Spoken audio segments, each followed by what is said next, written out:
Welcome back, Scoundrel family. We are back at it in the saddle again, talking our favorite game, SWGOH. I'm myself, as always, your host, Old Man Logan 76. Tonight we have Ranger with us as our guest to go over all the latest and greatest and what's going on in our favorite game. And as always, there is Bob and Avant. How is everybody doing?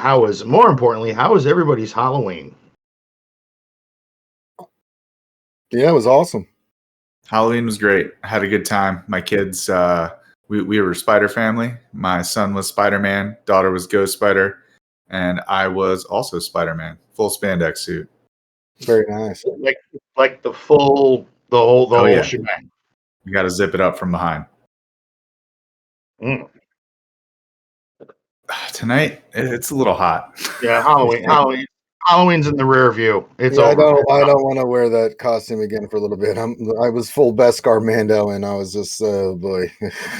Takes me about 30 minutes to get into that sucker, and then same time to get out of it, and I made a lot of people happy that night. Someone once interviewed Ryan Reynolds and was asking him about Deadpool, and he was talking about how awful his Deadpool suit smelled.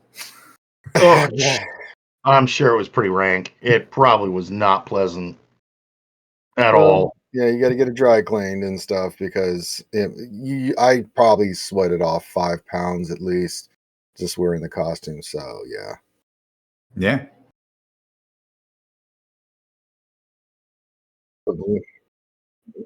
Yeah, 45, 50 pounds of armor. Yeah.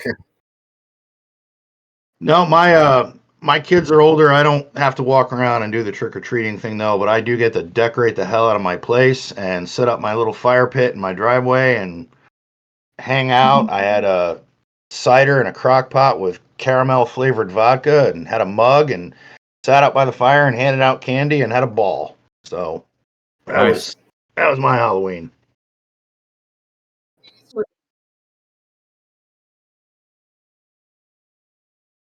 Yeah. Hey, Pico, thanks for hopping in, man. Thank you for the sub. Thank you.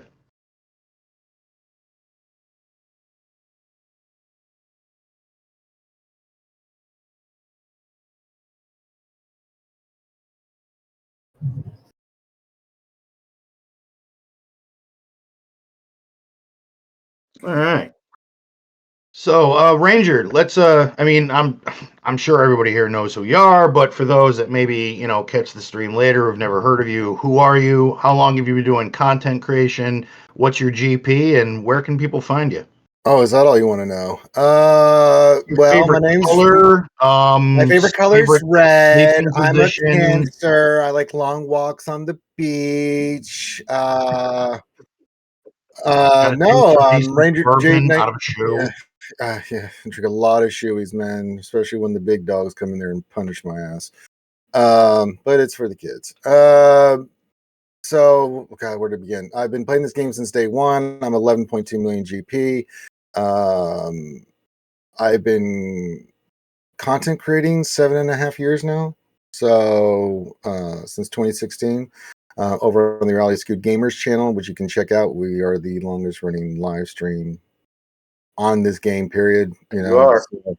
So I've been doing it a long time. I'm a former beta tester, stuff like that. So, I mean, we can get into any other details you want, but yeah, I've been doing this for a long time, brother. A long time.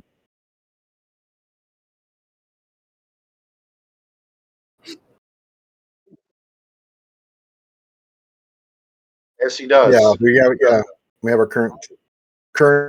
Yeah, we have our current campaign going on right now, our Tiltify campaign. So we're a third of the way there. We're trying to raise 22,000 total this year, and that'll bring us to, just for what we've done Tiltify for our charities, not including anything else, 100,000 raised. So that's the goal for this campaign through the end of this year into beginning of 2024. And in February, I'm going to be in MegaCon and the costume again with Finn as we wrap up our 2023 ACS campaign for the American Cancer Society. So yeah, nice.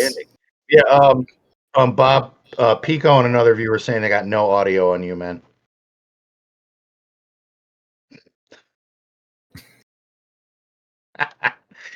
No, that's outstanding, Ranger. Thank you for all you do. I know before I got into content creation, I knew who you were and watched your stuff, and it was outstanding. And it is the torture you put yourself through doing shoeies, and some of the I think there's been a couple of times that's happened, and you tried your best to do Jedi Academy the next day, and Oh yeah, I said, looked a yeah, little worse for wear. yeah. Like last weekend, I did 57, and I was like, no, no, no, no, no. I usually take one weekend off a month now for Jedi Academy, and usually I wait to see which Friday when I'm doing the Heinze pre-stream and this in the Heinze stream that I'm going to get sock it to me, and wait to see what happens. And if it's a slow night, yeah, go to bed early and reasonable time. I'll go up and do Jedi Academy in the morning. If it's awful, I'm like, no, sleeping in. Yeah, no, I'm not doing that.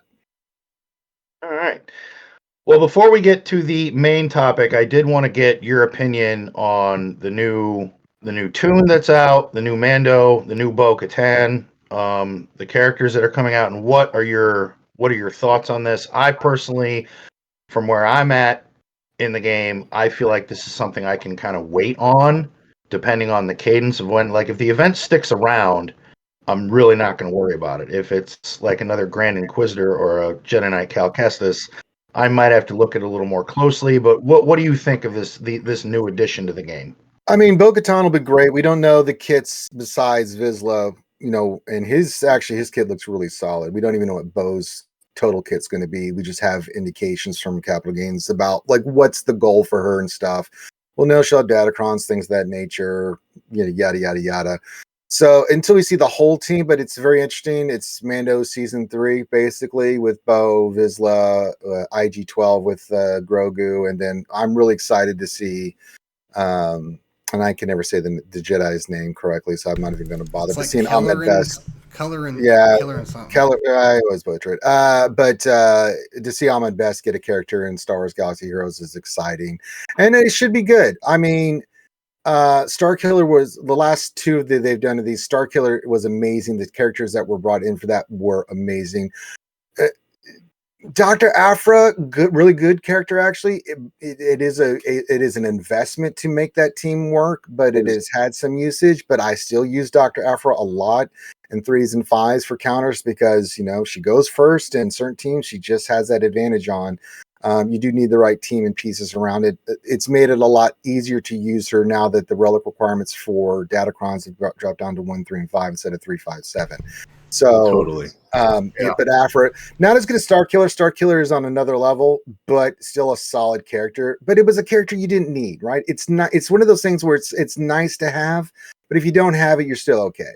And I think Bo is going to be in that kind of category as well. It's going to be really nice to have, probably can do some extra stuff for you if you do get it, but I wouldn't go bananas for it.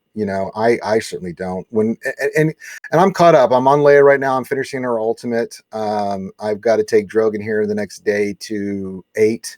Then I'm taking Rey to 9. I'm doing some GLs to 9 that I haven't done yet. And I'll do like I always do. I'll wait till the character comes in the shipments. I'll save my crystals. I'll buy them slowly out of there, get them 7 stars when they're all ready. At that time, I'm hoarding because that's where I'm at in the game where I can do that. And I may not get it first crack, but if I have to wait 3 months, if it's only 1 month, if it only comes around once, which I don't think it is, I think it's a permanent thing where once you get the characters like the others, it's in. So I can take my time with it. I'm not worried about it. So yeah, but if you're a person that's mid-tier, wait. I always say wait. Let the Krakens, and I've got quite a few in my guild and stuff. They'll go get it. They'll play around with it. They'll tell you how good it is, and then you can make an informed decision then of like how much you want to invest for that character. So until then, I wouldn't go ham for it. Just focus on some stuff right now. If you're working toward Leia, definitely get her done. We know the raids are around the corner. And get some of your rebels and your Imperial troopers up at least, so you can be somewhat contributory toward the raid, even if you don't have Leia. I think that's more of a place you should be than thinking about Bo-Katan. Bo-Katan is definitely end game content. It is not, unless you just really love Bo-Katan, and I do. I'm part of the 2%. I love Katie Sackhoff. She can sit on my face anytime. But I'm not going to spend, the days of me spending $300 for a character are over. I just will not do it. I just don't think it's a viable strategy anymore. They don't. I mean, even if she's like they say can kill GLs, great, but I'm not spending $1,200, for characters in this game. So yeah. No, I think if anything, when the new Jedi comes out, depending on the kit, if the Jedi is Galactic Republic, which I'm hoping it probably will be, if it kind of ends up being a really good turd polisher and kind of gets some of those straggling Jedi off the bench, I could see maybe wailing on that character to give yourself like another B team. But other than that, I'm going to wait on this. This is just not something that I'm overly excited about. Should I go for this or Bad Batch? Bad Batch, Bob. That's a stupid question. The Bad Batch is really good. They're actually a ridiculously good team, but again, it's an investment. You have to have certain modding and characters at certain levels. But especially the Datacron right now with Clone Trooper, especially for Bad Batch, they rake, man. They will go in and hit it above their belt very easily. I'm using my Bad Batch every GAC. Oh yeah, you're going to use them. They're there for a few teams that gives you some options on like, do I want to use them here? Do I want to use them there? I want to use this here. But you've got Bad Batch. It's just sitting there, and it's pretty much a guaranteed win. As long as you've got the characters mod right. And I see people make mistakes in that, but Echo's fast, 360 or above, you're going to have no problems with anything, because if you go first, 9 times out of 10, you're just going to control, whether it's a sortie team, Radis team, whatever. And with the extra damage on that Datacron set, you will blitz through the team very easily that you're facing. I have a question for you, Ranger. Uh-huh. What do you think about CG calling the Bo-Katan event an epic confrontation?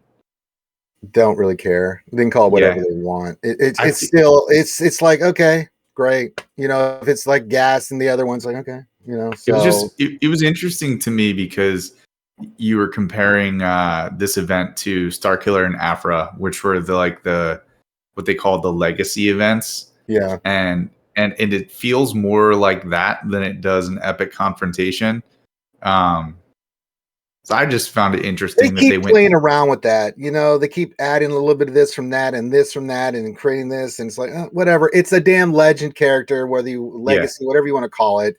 It's what they've been doing for the last couple of years in the holiday season. Before it was whenever they wanted to launch, whether it was Gas or Malik, so whatever. It's going to be, it could be some kind of combination of both, but will it be as easy as the Starkiller event? I don't know. It will, because Dr. Aphra event was a pain in the ass, but the Starkiller event, I found it was just going back and doing the 4 marquee events. I was like, this is great. And then I did the Dr. Aphra event, like, can I get a goddamn turn? What the hell is this?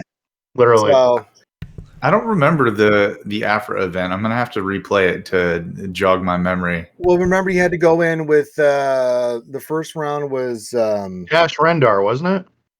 Well, no. Well, for that was Dash was for Starkiller, but the first, I think for Aphra, you had to go in first with Hondo because he was one of the characters. Yeah. Aphra was Hondo. My bad. And then Hondo threw people off. You had to remod him a certain way, and then the same thing for Sana. You had to redo her, and you had to get the right RNG, even if you had the relics on her. It was just it was really ridiculous. The Sana part I beat the first part easy, which most people struggle with, and then they had the easy part through the rest. I got screwed on the last part. I don't know what it was. I just could not get the right RNG. I mean, I must have done like 12 attempts on that thing and was losing my mind. It was crazy. So we'll see where the event falls into that category. Difficulty wise, yeah, but I mean the characters all seem to be linked from the show, so I don't know. We'll see what they do with it. But expect something between those events and other events, that's some kind of combination. We'll see what it is when we get it. Is it easy? Is it more cinematic? Is it more like the Aphra event was, where you have to have the characters and you have to go remod them and stuff like that to try to beat it because of the way the event's set up to make you have to earn it? I don't know. We'll see. But maybe we always adapt. Yeah, Bodhi just said at least it wasn't tier 2 of the Leia event. Actually, I've got a video on the tier 2 of the Leia event. I mean, if you go and watch it and remod, like this is Karth and his strat, and I think Zareth has kind of the same strat. You can get bad RNG in that. Don't get me wrong. But if you mod it the way we have for Rolo and for Captain Han, and you follow the guide that we put out there, you're going to beat it most times. I did lose one because if you get the wrong RNG with Vader, it can happen. Either the fight's super easy, you kill Vader really quick, and you're like, or Vader survives, and then he goes and saber throws the wrong person. You're like, uh-oh. So I only took me 4 attempts. It sucked that I had to do 4, but it is possible. But most people that I've seen in the comments on my guide and others, if they follow the guide, they're either getting it no problem, or they drop one just because of the RNG, but still 3 out of 4. It's been fixed since the debacle and stuff from the launch of the Leia event. So it's much easier to retain once you just follow the guide. It's not hard. It was helpful. I watched it. Yes. Oh, you did good. Okay. So, but yeah, once it and the other tiers are. The key for me was being able to land expose on Vader, because that's how you get his health down and kill him. Yeah, and then and not healing and taking your damage and just keep staying on target and making the right moves and like not dispelling dots because it will heal him. Yes. Yeah. But I found that the easier ones were ones where I was able to land exposes and just proc more damage, and he died faster. Yeah, and as long as you get I'm trying to remember. I don't have it in front of me, but I think we went offense with something else. And for Leia, the dots are you're going to get dots on her. But we had Han a certain way, Leia a certain way. You can't do anything with 3PO. He's just a placement character. So what are you going to do? But if you follow the guy, you should be pretty solid on that. I mean, I don't put out a lot of guys, but I've done one for Reva. I've done one for the tier 2 because people were asking for it, and most people have high success rates. But again, it's like the Reva mission. You got to mod a certain way at a certain level. I know modding sucks, but you got to do it, so you can be consistent. I've never lost. I did the fight the other day. I've never lost the Reva fight, and I don't even use Reva in it. I just use the same characters, and as long as you mod correctly, with protection, with the right speed and speed order, you will be fine. It doesn't matter what the RNG is. The only time that you have a really solid reason is you can get that one RNG where you get all 4 characters stunned. It's like, ooh, that's a little rough. I've overcome it, but it's 50-50 at that point. So yeah, same. Yeah, if I can do it, anyone can do it. You just have to have the right mods. With Avant's help, of course, with his guidance. Of course. Yeah. So we didn't have any news of any new tunes, but we did get an interesting. Hey, let me interrupt. I have one question before we moved on, because we were talking about requirements. I just couldn't hit unmute fast enough. Keller and Beck, do you think it's going to be a lifter, or do you think for like maybe some crappy Jedi, or do you think he's just going to go with Bo-Katan? We actually go with Bo. I don't think so. Like I said, I'm hoping he's a Galactic Republic Jedi. He's got a couple Zetas. Maybe he has a GAC Omicron for Jedi, and kind of really polishes off Jedi that are on the bench. Well, the problem with that, he can help lift them, but they need to. I was addressing this last couple of days. Someone asked me this. I'm like, they need to go back in with these Jedi Council members, generals of the Clone War, and update their shit, their stats, their kits, everything, because they are really falling off the wayside. Here and there, you can use them, but I mean, for the most part, their kits are outdated. Everything's outdated. And it's a shame. And now I'm a dark side guy and I'm a Sith, but even I can say, yeah, the Jedi need some love. So if the first step is to get this character in to help lift them, great, but they still need to revamp those kits and add some additional benefits for them. I mean, Lumi, I'm a Gundai, Kit Fisto. I mean, you go down the list, it's pretty bad. I mean, here and there are spots you can use them where it's like, oh, okay, but they're not the mainstays. They're kind of afterthoughts, and that I just find that a little disconcerting. We even like Jedi Knight Guardian, like we could always use an updated tank. Yeah, Eth Koth. Yeah, I mean, you can go down the line of all these Jedi that are just sitting there that we're just not using because they are not usable. Their kits just do not match. They don't. I mean, they still have abilities where this has a 50% chance of doing its thing. It's like, really? We're back to that? Yeah. Because every kit now, this cannot be resisted or prevented and everything else. It's time to look at that. If they're going to start rehashing some stuff, they need to look at Jedi, and they also need to look at Old Republic too. They need a little bit of love on that faction as well. Yeah. But yeah, those are two factions that they need to start looking at. And as much as I like the thickness of the new Mando, I still think Drogon will shoot his ass off the board without much problem. Drogon's OP, man. Drogon, man, he is Just nasty. absolutely annihilates people. Yeah, he is nasty. He is very nasty. Him and Leia and R2 they are a combination. They are a sick ass combination. God Almighty. I'll be unlocking Leia in the next day or two, so I am very excited. Yeah, she is unbelievable. Very OP character. Surprisingly, really good on defense in threes. We were really shocked on that. We had to really figure out what the fuck to do with Leia, especially with this Datacron, the Drogon Datacron, not even her Datacron, the Drogon Datacron is where it's at. Way better than hers. Turn. Don't get me wrong. Yeah, hers isn't bad.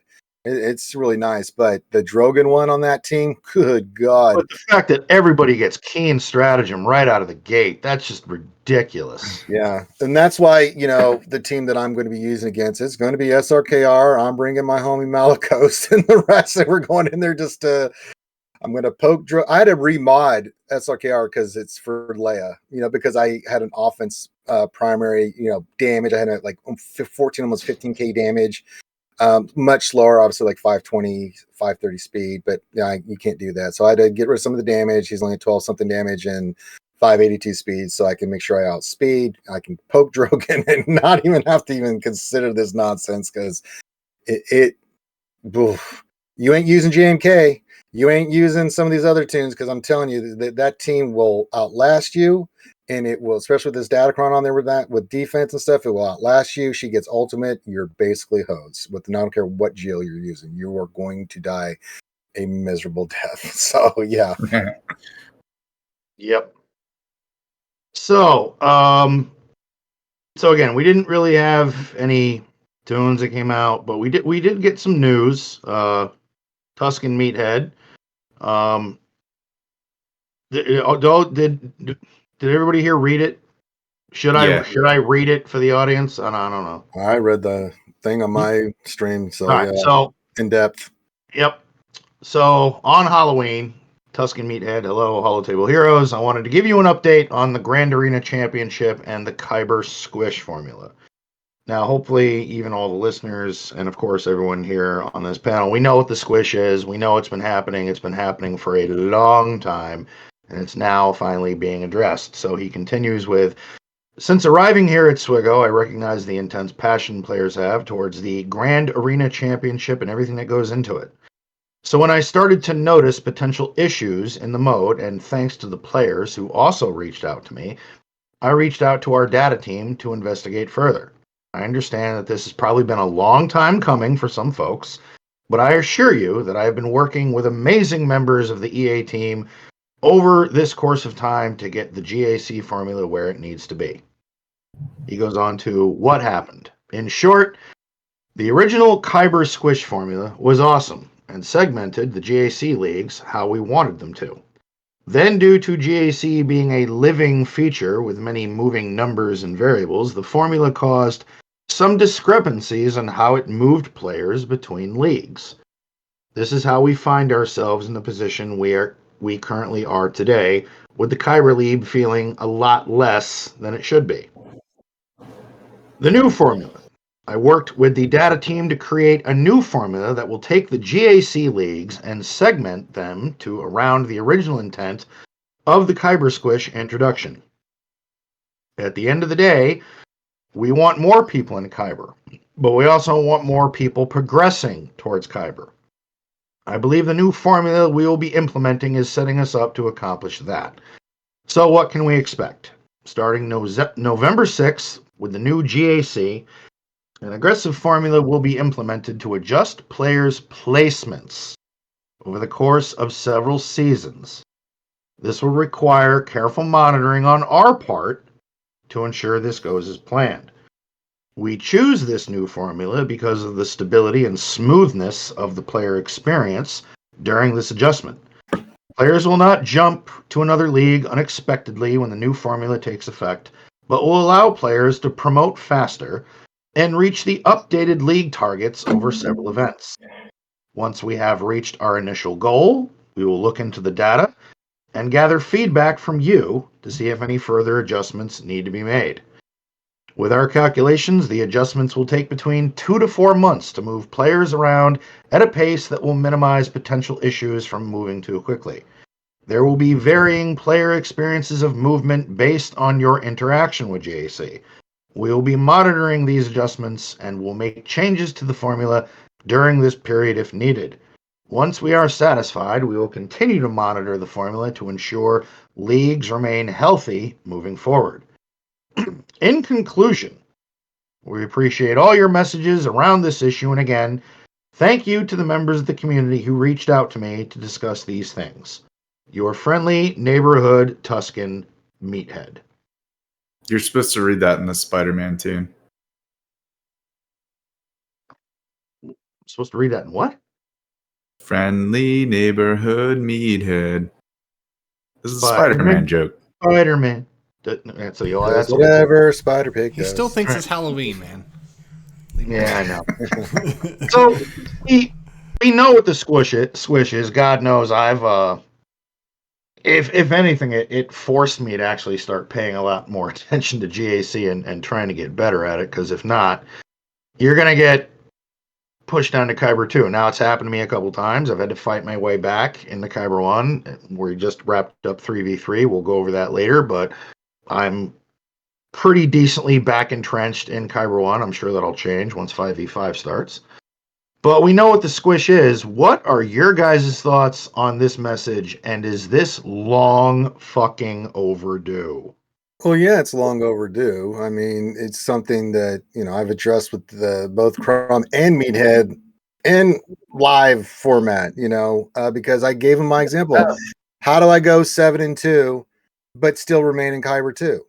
How does that work? I mean, I have a winning record, a big winning record in GAC, yet I'm still like, I climb to Kyber 1, then I get squished out of Kyber 2. You basically have to go like 8-1, 9-2 to get ahead of the squish, because it's usually 70 to 80 points, and that's just not fathomable. It's just not. Especially with the way that the point system works, is it's diminishing points for victories as you progress, which is really odd. It's like the more you win and you're facing tougher opponents, it should be you get more points for victory. It seems to be the opposite. I don't know what the hell's going on with that. But this current system was just not, it was just not sustainable. We all know that. Now, for the new system, I'm glad they're addressing it. I'm glad they're looking at it. Yes, is it long overdue? Yes. I mean, this was brought up at the beginning of the year. We saw this problem. I mean, people had graphs and were showing, Kyber 1 has shrunk to less than 1,000, if it's right around that mark, of players. And then through Kyber 2 and 5, it just depends. And the other problem too is you have a lot of people that have just given up on GAC because of the squish, because of datacrons and not wanting to participate. But you have these ginormous accounts dropping to Kyber 4 or 5, and you got these poor bastards 8 million trying to climb up, and they're running into these bastards, and they got no shot. I mean, they just don't have the teams or the strategy or the comps, the mods, whatever, to compete with that. So there's been a lot of problems with the current system. So I can't comment on how this new formula is going to work until we see it, right? We need to see how it plays, see how it works, and then we can make some educated opinions on it. But it's something. They're addressing it finally. It's well overdue, and I think they're seeing, especially in threes, the drop off in participation. People just go in, and do their one battle and say, why should I even bother? With datacrons and everything else, and I'm just going to get squished. What's my motivation? So hopefully that whatever this formula is, we have no idea because they'll never tell us what it is, but hopefully it addresses this and gets us into a little bit more stable environment in GAC, to where if you win, you feel like you accomplished something. You're not in the back of your mind like, well, I went 6-3 in 3v3 and I'm still going to get squished to Kyber 2. What the bloody hell? So yeah. Yeah, I really am curious as what the changes are going to be. So and we're at the current state of it. Is there only a max amount of people that can be in Kyber 1, Kyber 2, or does it matter? Yeah, I don't know anything about it. Yeah. So I wonder if it's just as easy as adjusting how many you get per win against per loss. I wonder if that's... So if I remember correctly, and if Pico's still in chat, maybe he'll be able to correct me on this, but on HNN, one of their past episodes a while ago, they had a player on that had like a mathematical breakdown of what has Aliana. Yeah. Thank you. And that was some intriguing shit. Like, literally, I remember driving, and I'm going, man, I'm paying so much attention, I'm barely paying attention to the road. You know, I'm like, holy shit, this is fascinating. Yeah, it was a bar graph. It was a bar graph of how many players are in Kyber over time. And it's I don't know if it was Kyber or Kyber 1, but it was Kyber 1, but it's always shrinking. Like, Kyber 1 was getting smaller and smaller. So CG will never tell us the formula, and they never should, because people will try to exploit it. They should just keep it in the dark. But I think the original intent was, remember, like the old GAC model of like points, Yeah, right? And it was like they accumulated over time, and that determined your rank. And then they were like, okay, that doesn't matter. We're going to scrub the system, and we're going to place everyone based on your GP.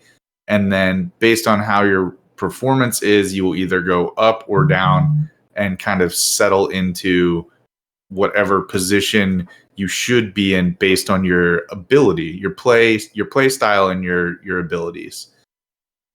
And then somehow over time they tried to like push people out of Kyber because there were too many people based on GP, and the formula appears to have gone awry, and they are like, people just got pushed out and they couldn't stop from pushing people out. That's what it I feel like they did this intentionally. I think they created a formula, and because, like he said, it was a kind of almost like a living, breathing thing. It just ran amok, and I don't think they really understood or knew how do we fix this. That's a question for a statistician. I still want to keep the which I am not. I want to keep the thought of still, it's okay to broaden your roster, where the old days is you had to be the most efficient, more efficient than the other opponent. So I hope they don't go back to that, because I like that, the new system kind of encourages you to work on an entire roster, and that's what a hero collector is about. I'm glad to hear you say that, because I feel the same way. Well, it should, yeah. I got tired of, because I do recruiting for our guild on different servers, and like before they changed the GAC setup, people used to be like, I have a 4.5 million roster, I'm GAC focused, do not ask me to farm characters because I'm not trying to bloat my roster. So like the whole idea of roster bloat is like gone. Like, you having less GP is no longer advantageous. So it encourages you to farm characters and gear characters and increase relic levels, and not just like keep a bunch of characters at level 1, because that defeats the point of the game.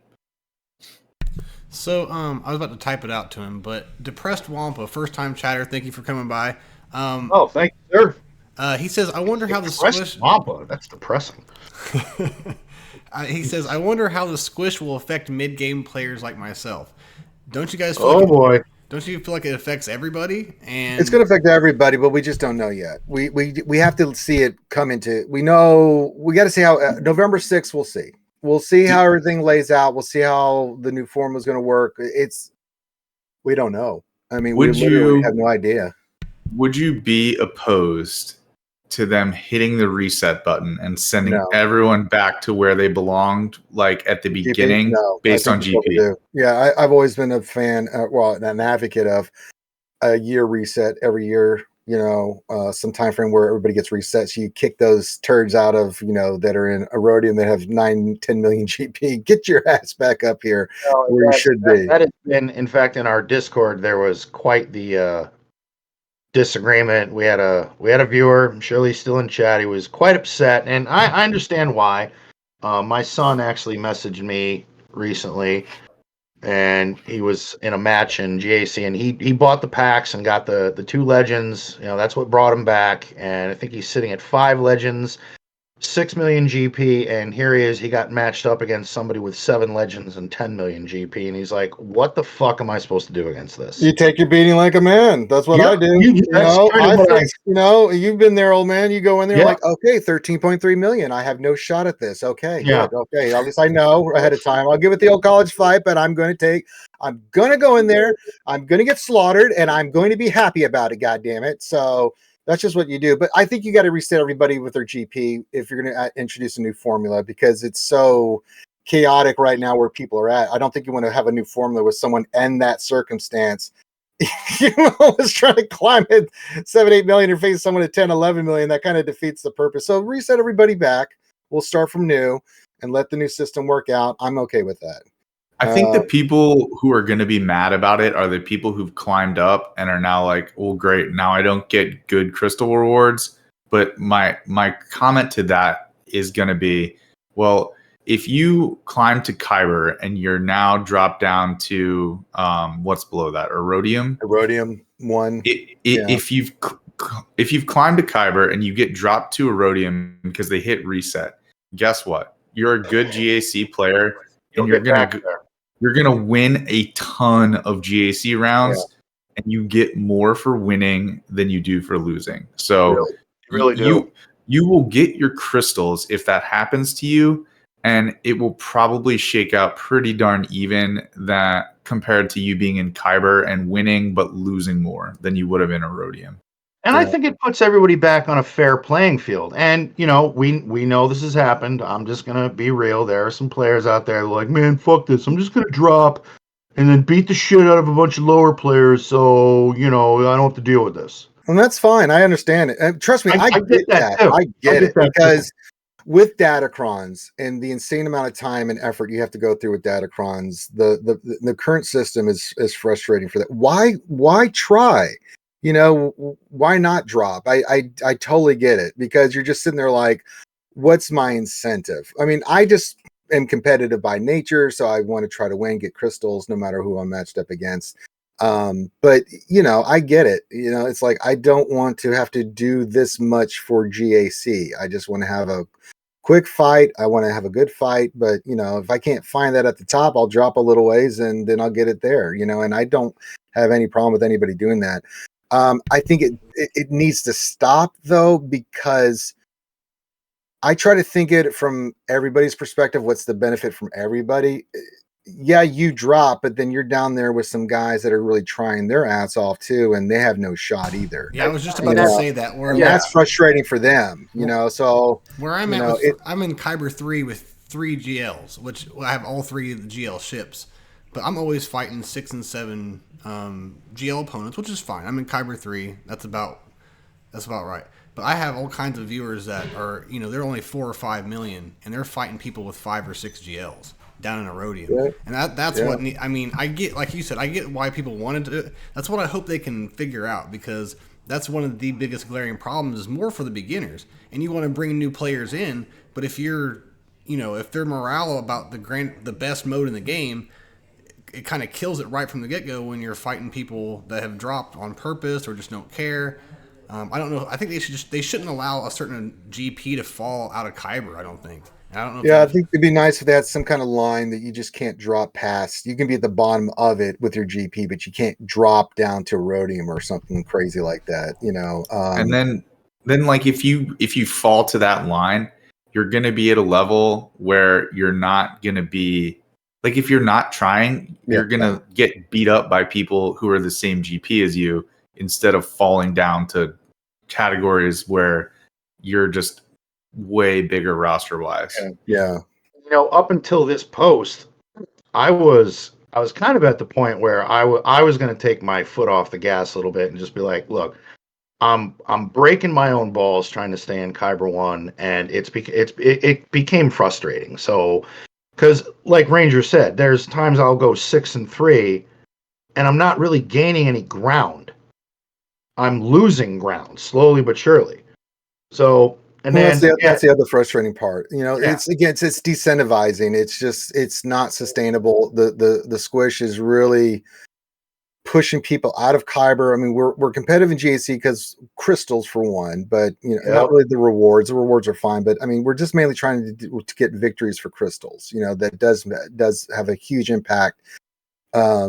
With 800 and something crystals or 900 crystals is a big deal. I mean, that's a lot of crystals, and if you go 3-0, that's 25 to 2700 crystals, for the 3 victories, not including the reward you get for your placement in that, whether it's 500, 750, whatever. So that's a lot of crystals, and you can do a lot of with that stuff. So I just wanted as fair a system as we can get for everybody to have a good experience in GAC. Fight someone you should be fighting, at your level. That's the way I want this to be.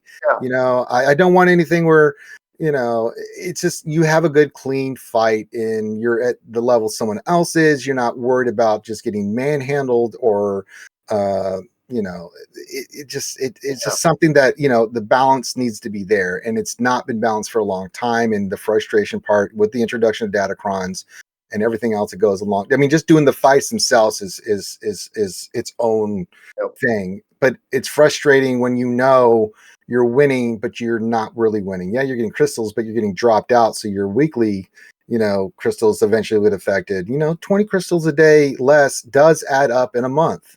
It does add up, and when you have you got no shot at, it's like, yeah. So it's yeah. No, and Pico just chimed in. He brought up a good point. He actually mentioned this on his last episode of H&N, that dropping from Kyber 1 and 2, while that does add up, but I think he said it's a little less than 700 crystals over the course of a month. It's a loss, but if you tend to be a spender, what are you really losing?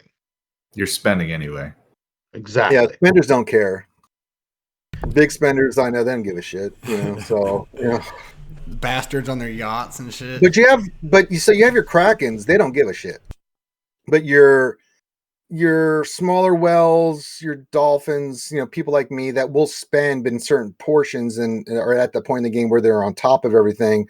I'll spend for certain resources and things, but it's like I'm not at their level. I don't give a shit. I'm just like trying to just maintain what I got. So I just and long as we get good matchups, win or lose, you just go in there and say, hey, it was equally matched, good, GLs. Maybe he had a team I didn't, or vice versa. I don't really give a shit about that. But good fight. Whoever wins, loses, great.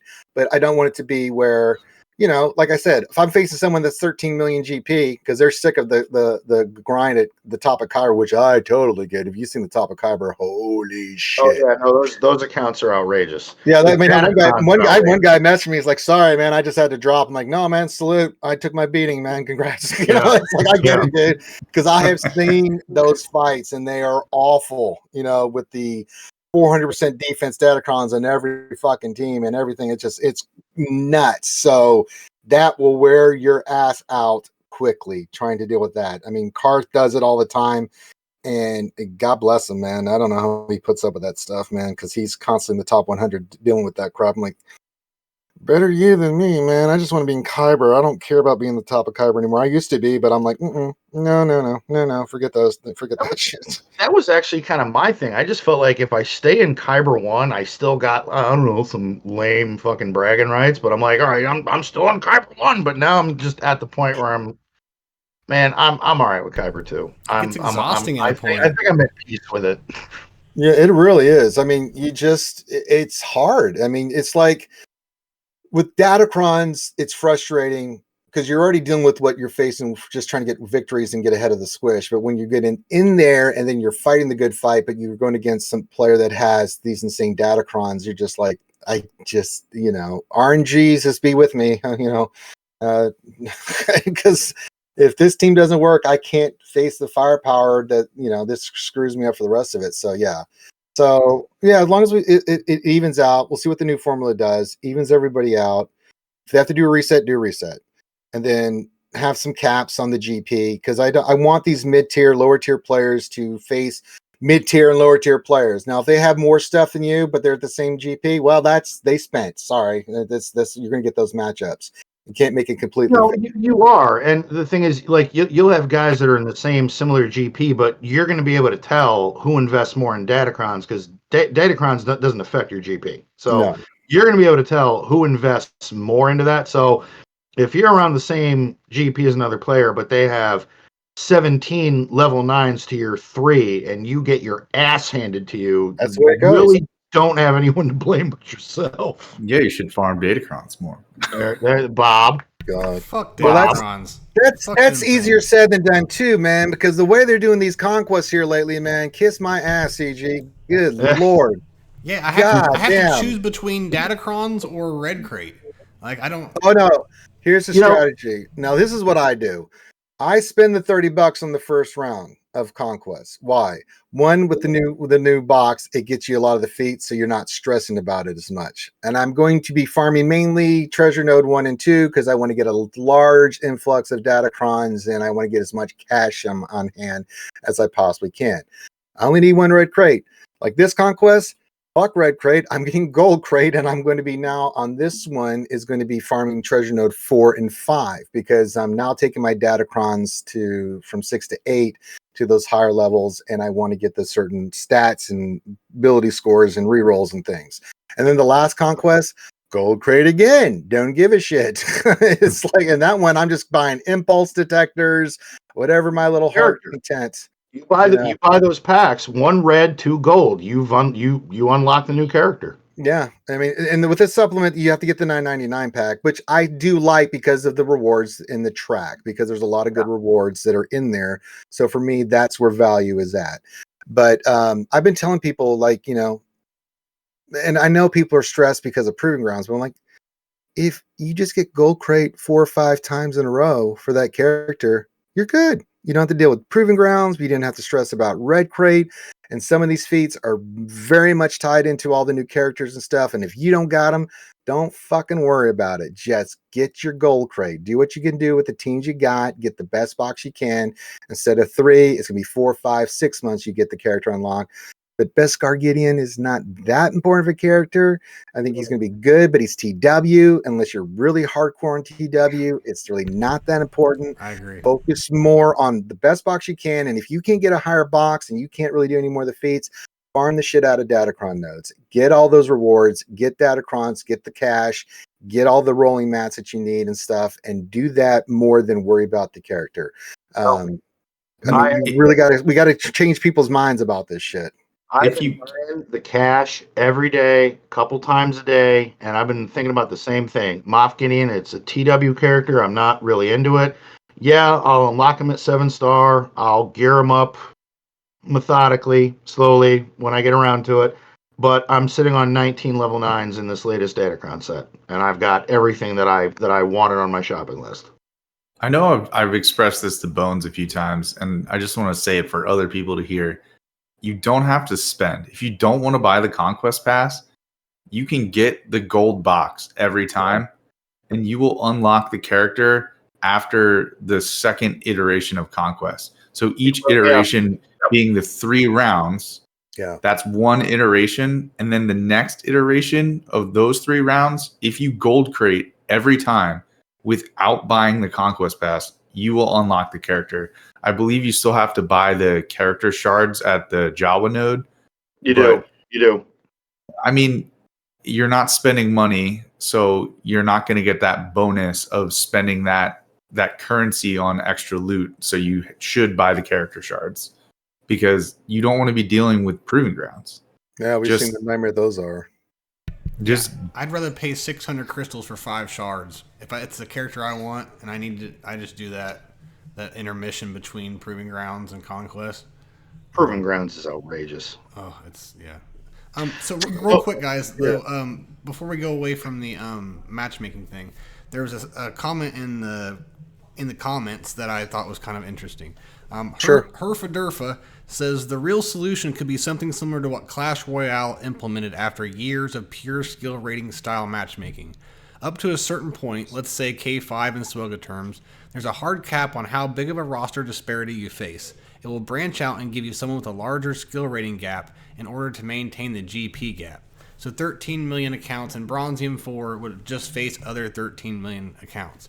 Do you guys think that would go back to where you'd have to be more efficient, or would that cover a lot of things? It's kind of interesting. I mean, that kind of echoes what we talked about. Like, Yeah. if your GP is a certain level, then you can't drop down below a certain threshold. I think what he's saying is you could, but you'd only face accounts that are as big as you that are also dropping.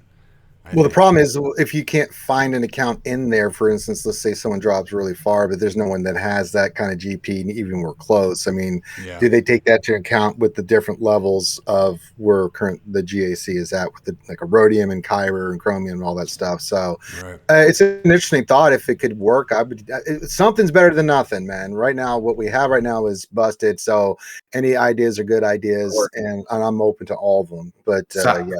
Sounds like someone at CG should consult Clash Royale and see what they did. Mm-hmm. Ask a fellow gamer and a game developer what they did and how they addressed the problem, because I don't know how to answer it. Hit us up. All right, you guys have anything else to say about that? No.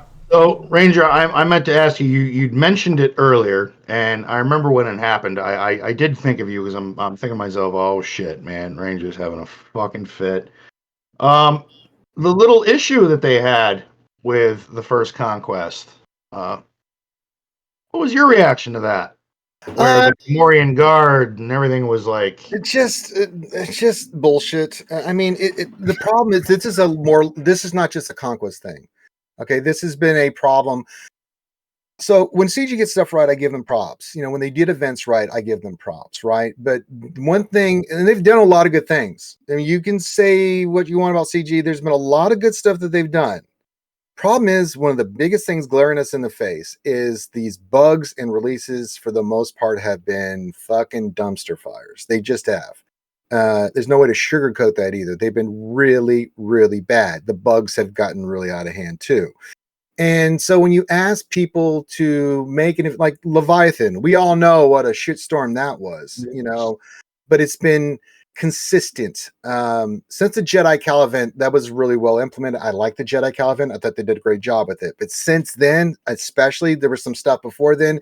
And since then, since Jedi Cal, the event, it has been bad. You know, the bugs, the issues, the problems consistently going on. And you're asking people, you know, that are having issues with Conquest to invest $30, but you can't even get the damn game set up, you know, or communicate. It's been really bad. And that's the thing that drives me nuts, is because I don't mind bugs here and there. It's a game, and I don't care what game you've ever played, from World of Warcraft to, you know, I can list a million of them. They always have bugs. It's just the nature of when you have a game and you're doing coding.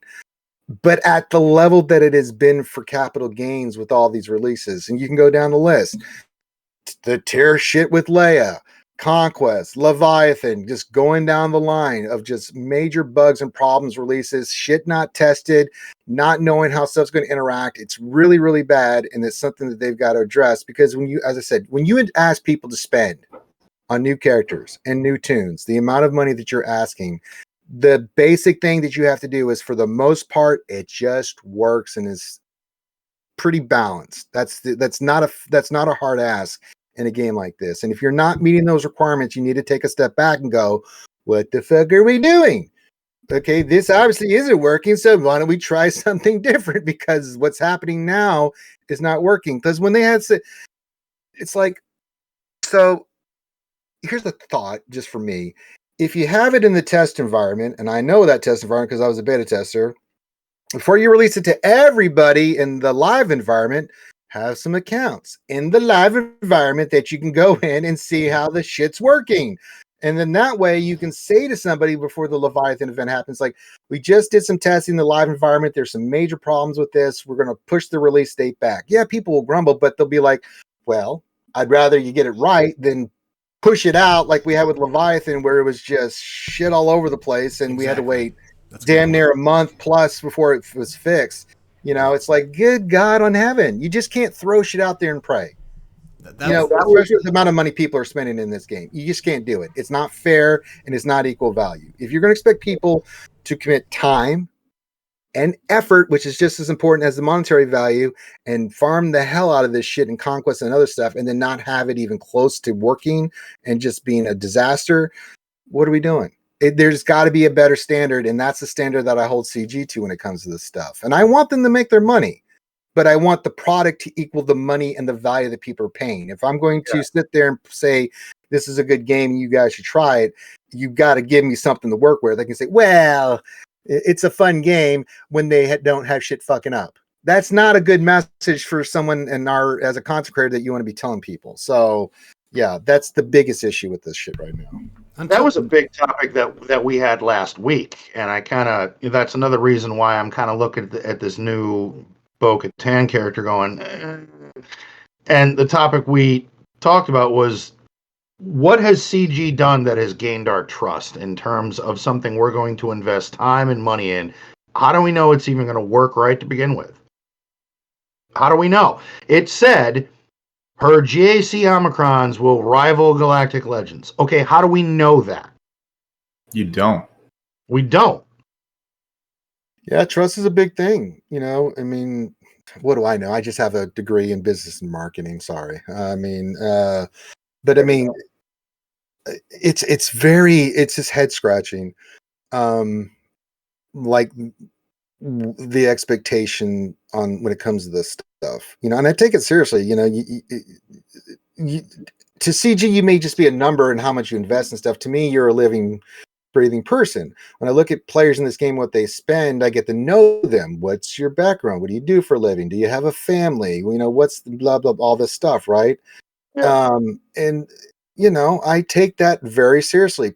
We come here as a community because, one, we love Star Wars, not the game. We love Star Wars. We're all Star Wars junkheads here. We are addicts. Let me look at my background. Look at these other two, and then that background. You can see the addiction is real. Okay, and I'm proud of that.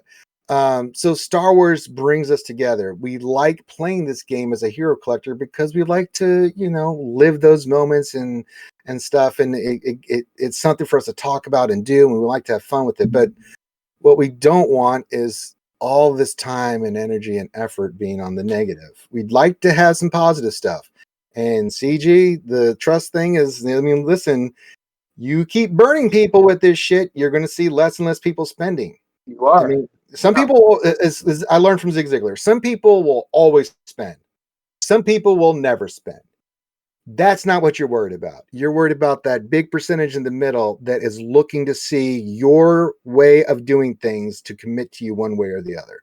And that's where it makes or breaks you. And that's where you need to be targeted at. And if you're not targeting that correctly, that starts shrinking. And most times when you lose somebody, it's hard to get them back. It really is, because they feel betrayed. They feel like they were mishandled. Customers are very, that's the way they think. So they got to start doing better with this shit. They really do. I don't feel like it's been this bad ever. Do you? Like, they've had bugs here and there, but it seems like it's really consistent. This past year has been really shit. It really. Even I was at Heinz's stream about a couple weeks back. We went through just the first page of shit that was broken. I was like, God damn, man, that is a lot of shit to be broken right now. That just cannot happen. Like Conquest, the thing you've been releasing over and over again, and it just I know, and that boggled my mind. How does that happen? How did you fuck up a game mode that has been out for this? Like, how did you? I think that was half on purpose. I think they were wanting you to use consumables. I still don't buy that. They wanted I think.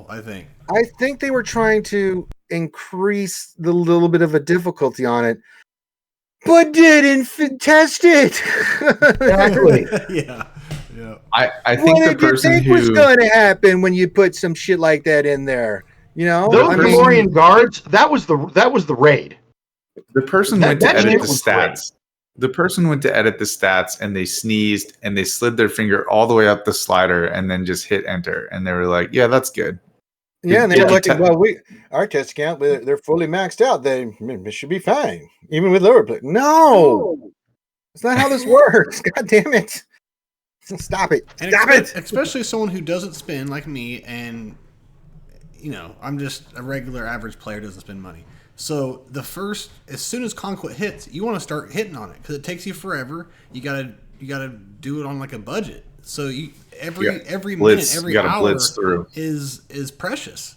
And so that ruined it for me. And I was actually pretty heated at the game. I was kind of ready to quit because I was just heated of other things going on. But thanks to Avant, he talked People me look off at the the cliff. first day or two of Conquest very critically. Like they want to try to plow through as much as possible, get the data disks they want, get into a good position. Then they can kind of plan out, depending on what data disks you get, and then plan their strategy What from teams there. you have? What teams you have? Is it viable for you to try to do some of those feats, right? Yeah. So, I mean, that's a big part of it. So, yeah, you cannot have Conquest launching being that much of a disaster. I mean, I got started getting, as soon as it launched that day, I started getting messages like, "Oh my God, Ranger, you're not gonna believe this." I'm like, "What?" Because I hadn't started my Conquest. So I'm like, "Oh, I gotta go check this shit out." So I went and I got through the Gamorrean guards. I'm like, holy shit. I had to sit there for 5 minutes waiting for my turn to use Jabba's ultimate to win it. I was like, that's not good. If you don't have Jabba, God bless you right now, because you are going to suffer.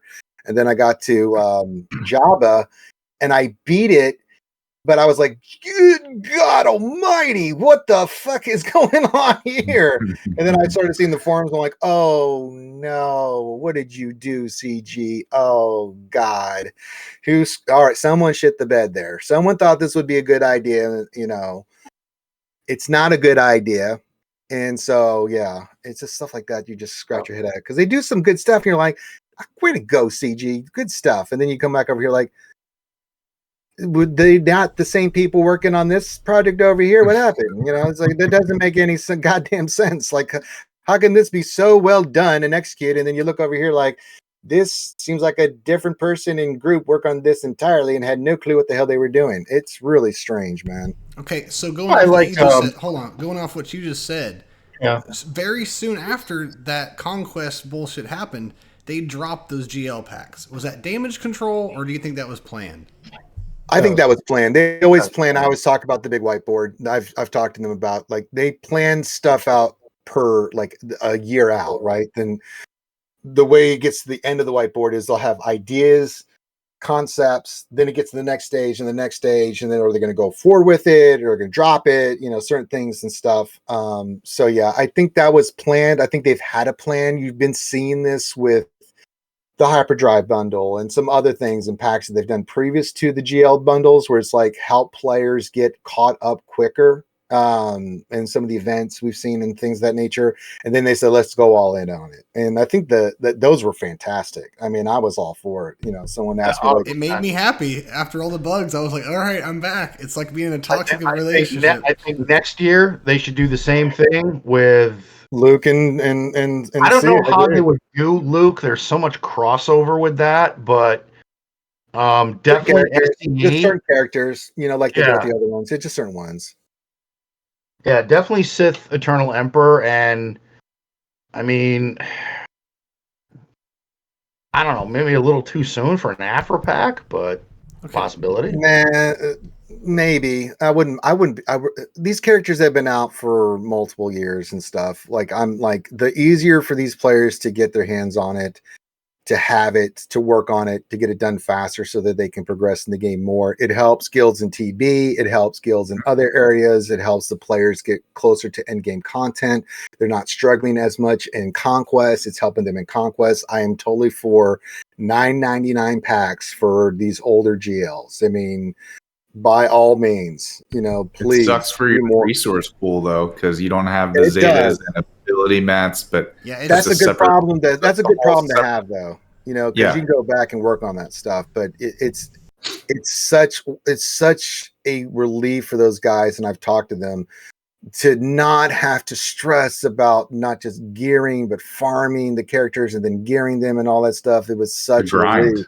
Yeah, that grind, man. It's really something else, man. And someone said, well, doesn't it diminish what you did? No, I've had the fucker for years, man. And please, you get it too, because I know how to deal with it, So I'm like, yeah, please, come on. Yeah. No, I was like people getting Ray and Slicker and Starkill and but like practically for almost nothing. I'm like, good. Yes. I know what By I all went means. through. You don't have to go through that. I'm happy. That makes Yeah. me happy. You don't have to go through what I went through.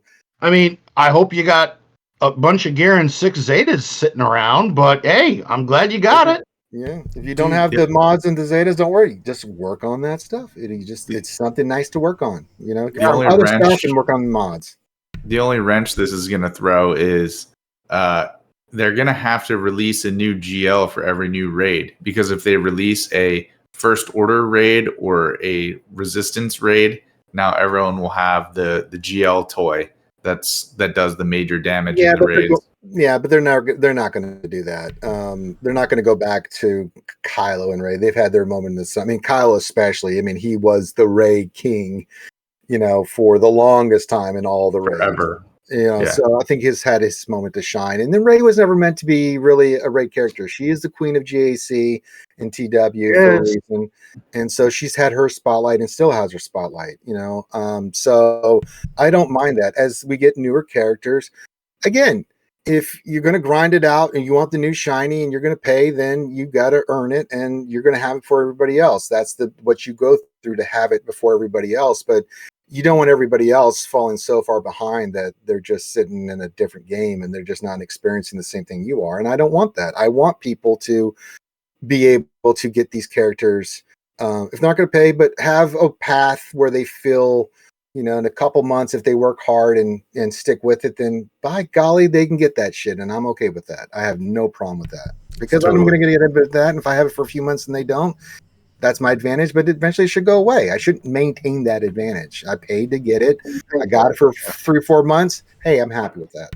So they damn near gave it away, almost. You don't think that there's some kind of even more elevated type of character over GL? Because I just feel like CG isn't going to be that nice. So I feel like there's something coming. It's like buttering us up for something that's going to be great. This again, you take your tinfoil hat off. Their cadence is pretty set now. We'll get the what I call the Christmas character, which is Bo-Katan. Then we'll start setting up for whatever spring, whatever that's going to be, and then we know summer's going to be a new ship. We'll get an influx of ships, and then next year we'll get another GL. Whether it's going to be from I'm just going by the forum posts and what people were saying they want True Revan, or if they're going to go in the Ahsoka Thrawn vein, or whichever route they go. I mean, whatever GL they decide to go with. But I've been saying that too. Either Thrawn, because just in time, right when it's time for another GL, it's going to be time to do the Ahsoka content. They wait about 8 months after a TV show that they want to do content. 8 months, 6 to 9 months at the earliest, but usually 9 months to a year. I mean, how long ago was Mando season 3 out? We're now just getting the characters now from that show. So that gives you kind of a timeline of what they're looking at. We got the 25th anniversary of episode 1 coming out next year. So we should see some characters that they can introduce. What could that be, Logan? Could we get a Jar Jar finally? We need Jar Jar, guys. It's time. Personally, I would like to think that there was a meeting at Capitol Games, and some developer, somebody just happened to say, you know what, I have a radical idea on how we can try to convert some of the free-to-play population. And whoever the schlep is at the head of the table went, okay, let's hear what you got. Let's give 2 GLs away for almost nothing and see how much money we make. Now we may be able to look at the numbers of how many new spenders we got, but I think it had something to do with that. How can this game, because the longer it goes on and the larger the roster gets and the more GLs and legendary characters and all this shit, the more daunting it becomes for any free-to-play character to really look at this game seriously and go, oh yeah, I want to do this. Maybe I'll spend, but maybe I won't. I'm going to try it out. Now you add this along with the Hyperdrive bundle, and now it's I am 100% positive there were some people out there that were free to play and went, yo, fuck that. I am buying this shit. Oh, I know tons of it were. Why wouldn't you? I mean, yeah. And the thing was, Rey and SLKR were starting to get skipped by a lot of people because it's like, there's Leia, there's Jabba, there's these other stuff. I'm farming the main ships, so it makes sense to go this route, So, I mean, Scribe. Princess Scribbles himself didn't have SLK for the longest time. He skipped that and got all the other GLs. He's just now getting SLKR. So they can see the trend with that too and say, hey, man, we got to do something about this. So yeah, expect them to do more of that. Well, I totally smart. It's so smart. It's really smart. It really is. Like, how do we tap into how do we get our hands into other people's wallets? How do we get into the 98% the Ranger was talking about? Not the 1% here, not the 1% here, but everything in between. It's a perfect solution. You get 4, and think about you get 4. Let's just say 4 million people to buy $1 pack. That's $4 million right there. Like, they need to make more packs for people like me because, they'll make more money. I feel like instead of wondering about the top few that can spend $100K a year. But that's my opinion. But things are. I'm seeing packs are a little more friendly. There's the gambling packs I still don't spend on. Just don't. But the other packs that are guaranteed, like there's a $9.99 one and a $19.91 that has energy and guaranteed stuff in it. Those packs are solid. You should get those if you're going to spend. The light speed bundle we talked about, that's a great pack, and they've reduced it to $50 from $100. I even thought at $100, like, God damn, that's a crazy good pack. Back in the day, the hyperdrive bundle. I'm sorry. So yeah, certain packs and the GL packs, do more of that. Get everybody caught up. Get people more invested, because if they've got the characters and they feel like they're invested and they're getting caught up, then, like you say, newer players don't feel so daunted. They can come to the game like, spend $100, be halfway home. That's a hell of a lot better. It's like in World of Warcraft. Join World of Warcraft. If you want to start level 1, great. But if you want, you can start at level 90 and start the new process with all this stuff if you make this purchase. That's kind of the thinking here with this, and I think it's a smart move. If you want to get new players in, you don't want them to have to start from level 1 and grind all the way out. If they want to, great. But, you give them a character that they can pick and give them some gear and get them started so that they can feel a part of the new material. And then always go back and do the old material. So there you go. So... yeah, I think it's what they're doing here. All right, hear me out. Let's fast forward 10 years. The game's still going strong. We're still getting GLs. Eventually, your entire GAC defense is going to be nothing but GLs. You know what I mean? So, like, don't you think they're going to have to change away from that someday, or is it just GLs our entire future? No. GAC is going to have to change. Yeah. GAC is going to have to change. And actually, I think it's got to change sooner rather than later. Because now it's getting to the point where because of Datacrons, the off meta has become so prominent that you're now I don't know how many times this past GAC I saw 4 or 5 GL walls, and I'm just going, oh, okay, all right, well, I'm going to be able to deal with you, but wow, all right, thank you for putting that many on. Would you be opposed to one of the old GAC maps where it was a fleet zone and a character zone? No, and you had not at all. I wouldn't mind that either. So it's like, here's my fleets, clear them if you can. Here's my character squads, clear them if you can. And to get the full clear bonus, you have to clear the whole damn territory. And then there's nothing hiding in the back. It is, can you counter what I put up? Like, here's what it is, beat it. Yeah, it would be just to mix it up. I mean, I'd rather have that situation than 3v3, to be honest. Honestly, I can't stand 3s. God. I don't know why I'm so much better at 3s and 5s. Because less people give a shit, so they're not trying as hard as they will in 5s because they're more comfortable in 5s. The game is designed for 5s, and people are working toward most of their stuff in 5s, and they get the 3s and they're just like, what the fuck? It's a whole, it really is its own meta. It really is, with the dynamics of what you can use where, and if you're not consistently fighting 3s like we are, it can be daunting. Because it's, especially with Datacrons, you got to know what you're doing there, and you're picking the right team, and there's more teams involved with it too, so it's more daunting than 5s. 5s is pretty straightforward, 3s too. Team comps can be a lot different. Because in 5s you're way more comfortable because you've already seen it in TW and stuff like that, so counters and things of that nature. Yeah, there's a little bit difference because of TW Omicrons, but for the most part, you're like, I know it. I played this. I know what I'm doing. But then you get the 3s like. You're like, wait a minute, why did Ray just kill my entire team? It's like, what the fuck is happening?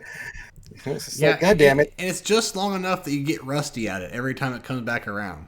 Like I'll kind of forget. Like I always underestimate certain teams, and I'm like, shit, I can't do that. It's 3v3. That or the Datacrons change and it just Yeah, flips 3v3 that's always upside that down. first week of 3v3 with the new Datacron set. You're just going. Like, wait a minute, my Star Killer no longer beats Ray because of this Datacron? No, this is annoying. So I have an idea. What do you guys think about 6 versus 6? No. Go away. No, stop. Go away. Bob, you know, dude, how do you afford all the tinfoil that you wrap around your fucking head? How do you afford it? I don't know how you There's do not like that team that you wish you just had one more person to throw. No, fuck that. No. Make my No. bitch. Bones, someone in chat just said get out. Yeah, you get out. Right. You go home. Like your speaking over. privileges need to be revoked. You want to go home and rethink your life. If you weren't if you weren't moderating this, I would mute you. Yeah. Unfortunately, I'm running the entire thing, so you have to deal with me. So let's move on to the next topic. So, Avant, we want you to do some thrift shopping for us, but I did have a question, and I also want to get Ranger's take on this. With the raid and all the gear acceleration that's on in the game, it seems like for a lot of players, and I would hope even for some mid-game players, that things like Carbantes, stun cuffs, squirt guns, some of those issues very well could be a thing of the past. Is farming for gear even really logical anymore? I mean, like farming for gear, like using your energy to farm for gear, or can you supplement that and get everything you need from raid currency? No. It's called Chirotex. It's called 1C and 1D. For you need this to go get your stuff for relics. So no, you must use your energy to farm these places. But other than Kairos, do you think should people be even farming Carbantes or squirt guns or stun cuffs? No, those are well taken care of. Yeah, those are coming passively.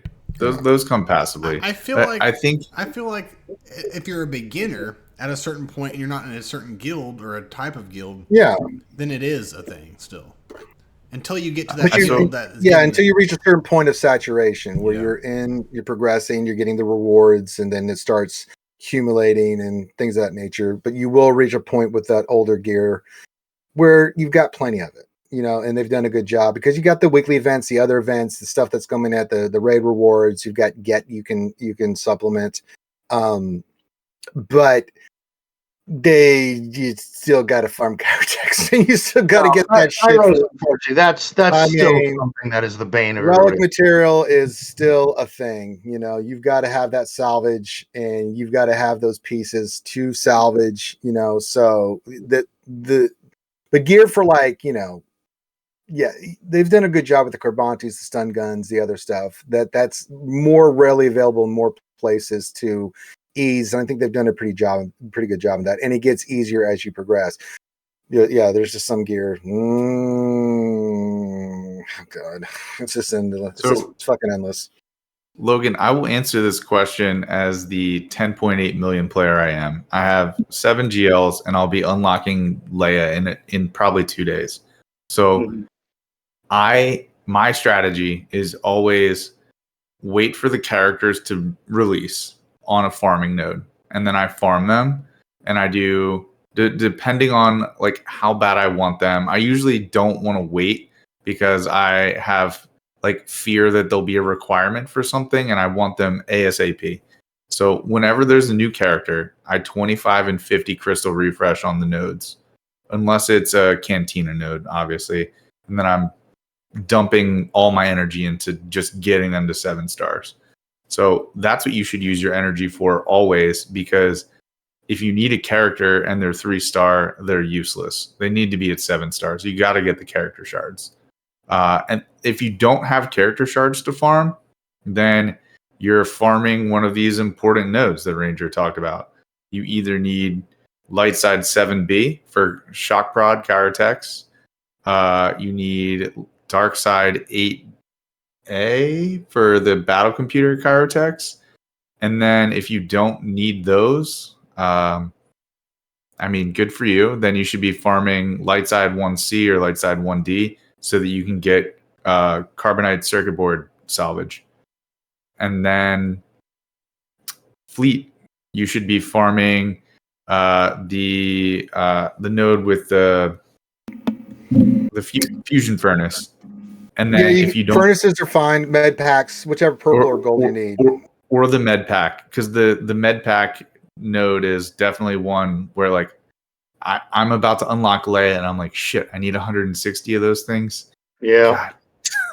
I just farm that religiously, nonstop with my ship energy, just to keep it in the cycle. And you only get like 4 to 6 with a normal 140 pool, but I mean, God, please farm that node, and because you can supplement some of those other pieces through rays and other things. But good God, I use all of my MK1 or not MK1, all of my Get One currency on med packs.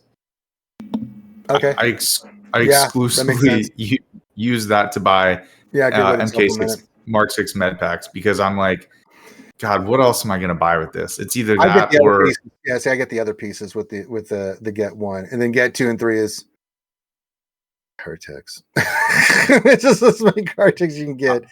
I spend Get 2 on Chirotex. I spend Get 3 on Chirotex.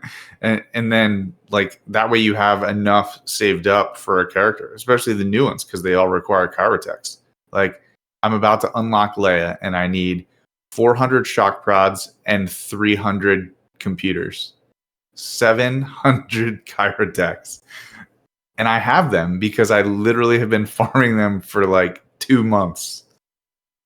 Or it maybe longer or shorter. I have no idea. It feels like forever. Well, and it's crazy. One character wipes it all out, and you're back to square one. 0. Yeah, it's fucking crazy. Then the horde begins again. Yeah, then you start. But like GAC currency, I use specifically on mod pieces. So because I'm constantly working on mods, especially with the new characters. Upgrading mods, not just getting them to 6E, but then the next level up to 6A, right? Because you're trying to slice the hell out of those things. I was definitely working on a good mod set that I could immediately put on Jedi Cow when I unlocked him. Yeah, so I mean, you're constantly. That's what I use my GC currency for. My raid currency goes into the specific gold or purple pieces. I'm just hoarding with that. With the 2, the 3 is always like. It depends on what I'm doing. Like I just took Leia to 9. I'm taking Drogon to 8, but I need the electric conductors, so I'm just using my raid currency for that for the electric conductors because I got all the other pieces. So you'll move that around a little bit depending on which of the level of relic you're going for, whether it's 6, 7, 8, or 9. And then the other ones, I'm just like, what am I short on? What have I salvaged recently? Well, I'll just get a shit ton, 200 of those. Sure, boop. Especially the Mark 1 is constantly buying that shit. Please, dear God. Do not max out your currency. Please spend it. Please don't. Please spend it on something. No, I don't understand people like, I'm maxed out. Why? My OCD, I have to have at least 500 of everything. When it starts getting that's what I do too. It drives me insane. There's always black eyeballs. There's always something you are getting short on that you need to just go pop a bunch on. I'm constantly, if I don't have any of that stuff, I've got a good group of that, I'll go buy shower drains till the cows come home because, getting those shower drains, MK3s, is so vital for. I was just gonna say that. Just buy I've never heard them called that. I like that. Oh yeah, they look like a shower drain, baby. They do. Buy the hollow projector, which is the shower drain, and then just salvage them to the Jawa. Craft them, then salvage them. Well, I will say I know Ranger City wasn't a big fan of like the gambling packs, but I will say as a spender, 2 of the packs that I rely on, I think they come out twice a month, are the Outlanders Gear Stash, the Gear 12 salvage. Yeah, it's a bit of a gamble, but I buy those religiously, and that Gear 12 Plus stuff I never worry about. Like I never worry about it. Well, you can blame the Illuminati. They've busted me down enough that I just don't trust them anymore with gambling. Too many swipings in my life. So, anything else, Avant? You got for gear? I thought that would have been an interesting topic on what's the status of gear for people right now. In the words of Kylo Ren, more. I'll show you the dark side. And do it. Also.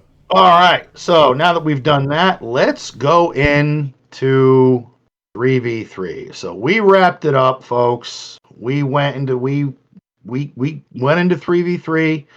Some of us conquered, some of us didn't, some of us broke even. But in this last 3v3, let's kind of go around the panel. What did you learn? What do you think of this Datacron set? What worked really well? What didn't work? And what will you never try again? Bob, let's start with you. Okay, yeah, go ahead, Bob. Everything didn't work. What I would do again is everything differently. I didn't do great. I went to within 3 matches. I went up to Kyber 2 and back to Kyber 3 twice. I don't know if that's ever been done before, but I did it, and I've never won once in Kyber 2. But I'm still a king in Kyber 3 through it all. I went 1 and 2 a couple times. I think I did 2 and 3. I don't keep track like a lot of people do. I don't even know. I lose track because I suck so much. But I don't know, man. 3v3 I don't really hate. It just takes a while to get used to it. And once I start getting used to it and getting back to the counters, it's over again. So I just, I don't know. But I did all right. We can talk about it later, but I did inherit a cool GAC account. That's 8 GLs. No, you did. We'll get into that at the end of viewer questions when you want to promote your soon-to-be new and improved GAC stream. But just to everyone watching, I'm going to have control of an 8 GL account. The only thing he doesn't have, it's better to tell you what he doesn't have. He doesn't have Riva. Actually, I have more Riva shards than he does. And he doesn't have Leviathan. That's it. So be looking forward to that in my streams. What a scrub account. My God. Yep. But that's about it for me in 3v3. It's the same 3v3 all the time. It's what it is, 3v3 was a game of runs for me this season because I went 3-0. You had the runs? Yes, I had the runs. I went 3-0, 0-3, 3-0. What happened was I started at the top of Kyber 2. I won all 3 matches. I got promoted to Kyber 1. I do not have GLA. Everyone I faced had GLA. I lost all three matches. I went back to Kyber 2. Then I won all 3 of my matches again because no one had GLA. And so the running joke between Bones and I, every time, because I started in Kyber 1 and I spent most of the time in Kyber 1, and then I got squished out. And then the dodge meta happened and I fell, and then I climbed back up when it ended, and I kind of flirted with Kyber 1, Kyber 2, and then I just got squished down. But every once in a while I will go on a streak and I'll get up to Kyber 1. And then I dropped the GIF in the Discord of John Wick where he says, "Yeah, I guess I'm thinking I might possibly be back." It seemed a little longer than what he said, but we'll go with it. For some reason, whenever he says that, it just seems awkward to me in the movie. I didn't think it was awkward at all. I was like, I love it. I love that scene because it's like, ooh, y'all gonna get it in the butt. Ooh. Great movies, man. One of my all-time favorite movies for sure. But yeah, I finished 3v3 and I am now in Kyber 1 by like, I don't know, maybe like 7 points or something. So I learned I cannot beat Leia. No. And you can't get the right tunes. That's I mean, I could beat Leia if I decided I'm going to dump all of my GLs into that one battle, and that just didn't sound fun to me. I did run C with Watt, and I was able to kill Drogon. I could not kill R2 because he starts under stealth. So I was able to kill Drogon, and I mean, I could have cleaned it up, but I had used so much other stuff, and I knew I was going to lose. I kind of went into that match like, whatever, I don't care. I'm just going to like beat a couple of these teams, and then let's see if this C counter works. In 3v3s, it doesn't work. I've heard of some 5v5 counters, but 3v3 it was a fail. It was a bad fail. Yeah. I mean, there's a specific counter that works, but you have to have optimized modding. You have to have characters faster than theirs, and the Drogon Datacron really complicates things. So I'm wondering if it will be more. I'm hoping it will be more manageable when the Datacron expires, but we're gonna have to wait 3 months for that, right? Well, I think the SRKR counter is solid, but it requires Watt and crew or Malicos and crew to do it, and so you can beat it with that. Even with the Datacron, it can be beat. But it takes a whole remodding. That's what my little 2 things I learned. Datacrons in this set are fuck them. Because 2 teams with the UFU that really the stacking defense raised were just awful to face. Oh my God, those were a fucking nightmare. The stacking defense. Oh my God. The stacking defense is ridiculous. It makes Star Killer almost non-usable. Now in 5s that'll be different because you have more of the team and that won't really matter. But in 3s, Ray with that Kron is just atrocious, especially if it's got some defense on it. But even if it doesn't, it's more offensive set. That really makes it, I think, even more deadly because they got all that extra damage and they're stacking defense.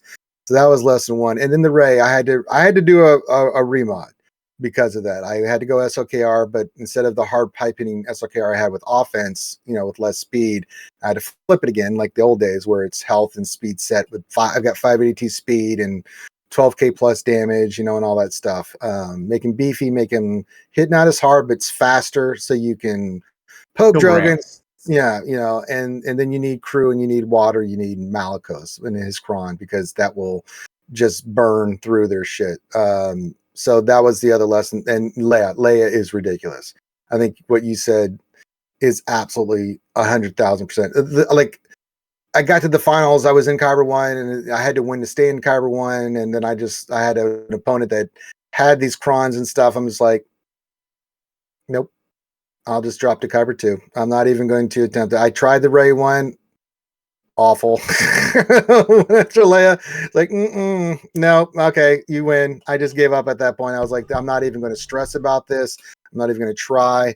So yeah, and after that, that's when I said, okay, if we're going to be doing this again, then invest in certain Datacrons, and then change some modding on some characters to counter it. So next 3s, I won't be worried about Leia. They can have whatever they want on it, but Rey's a different story. I think that's going to probably get might get the Cal treatment. I don't know yet. I'm still thinking of what I want to use against her. I may just go GMK there. 5s with that stacking Kron. I'm still wary of Star Killer because the match goes on a little quicker. You can kind of get Palpatine moving a lot quicker in 5s and 3s, but well, the thing is, you've got a tank. See, one of the counters, the problem with that was they were under a lot of JTRs, and if she landed that ability block in Palpatine, you're fucked because there's no way to survive the damage from the Ray. And if that didn't happen, then I won. Like, I won all those matches where that didn't happen. If it did happen, I would just basically, well, let me just see what's going to be and he's dead. Okay, that's not good. One match I salvaged it because of just the way the RNG was. The other 2, I was like, that's a loss. So yeah, it's 3s, but in 5s, you've got your tank there. And you've got the revive capability depending on how they die, right? So it's a lot easier to control. You got more options. You're protecting the characters from the JTR bullshit and the other crap that's going on. 5s, Star Killer is much stronger versus Ray. It doesn't really matter what the Kron is, especially if you've got a high armor pen. That one of those really nice armor pen offense. Those Krons that can really dish out the damage because they're going to hit bloody hard against that. So yeah. Yeah. Well,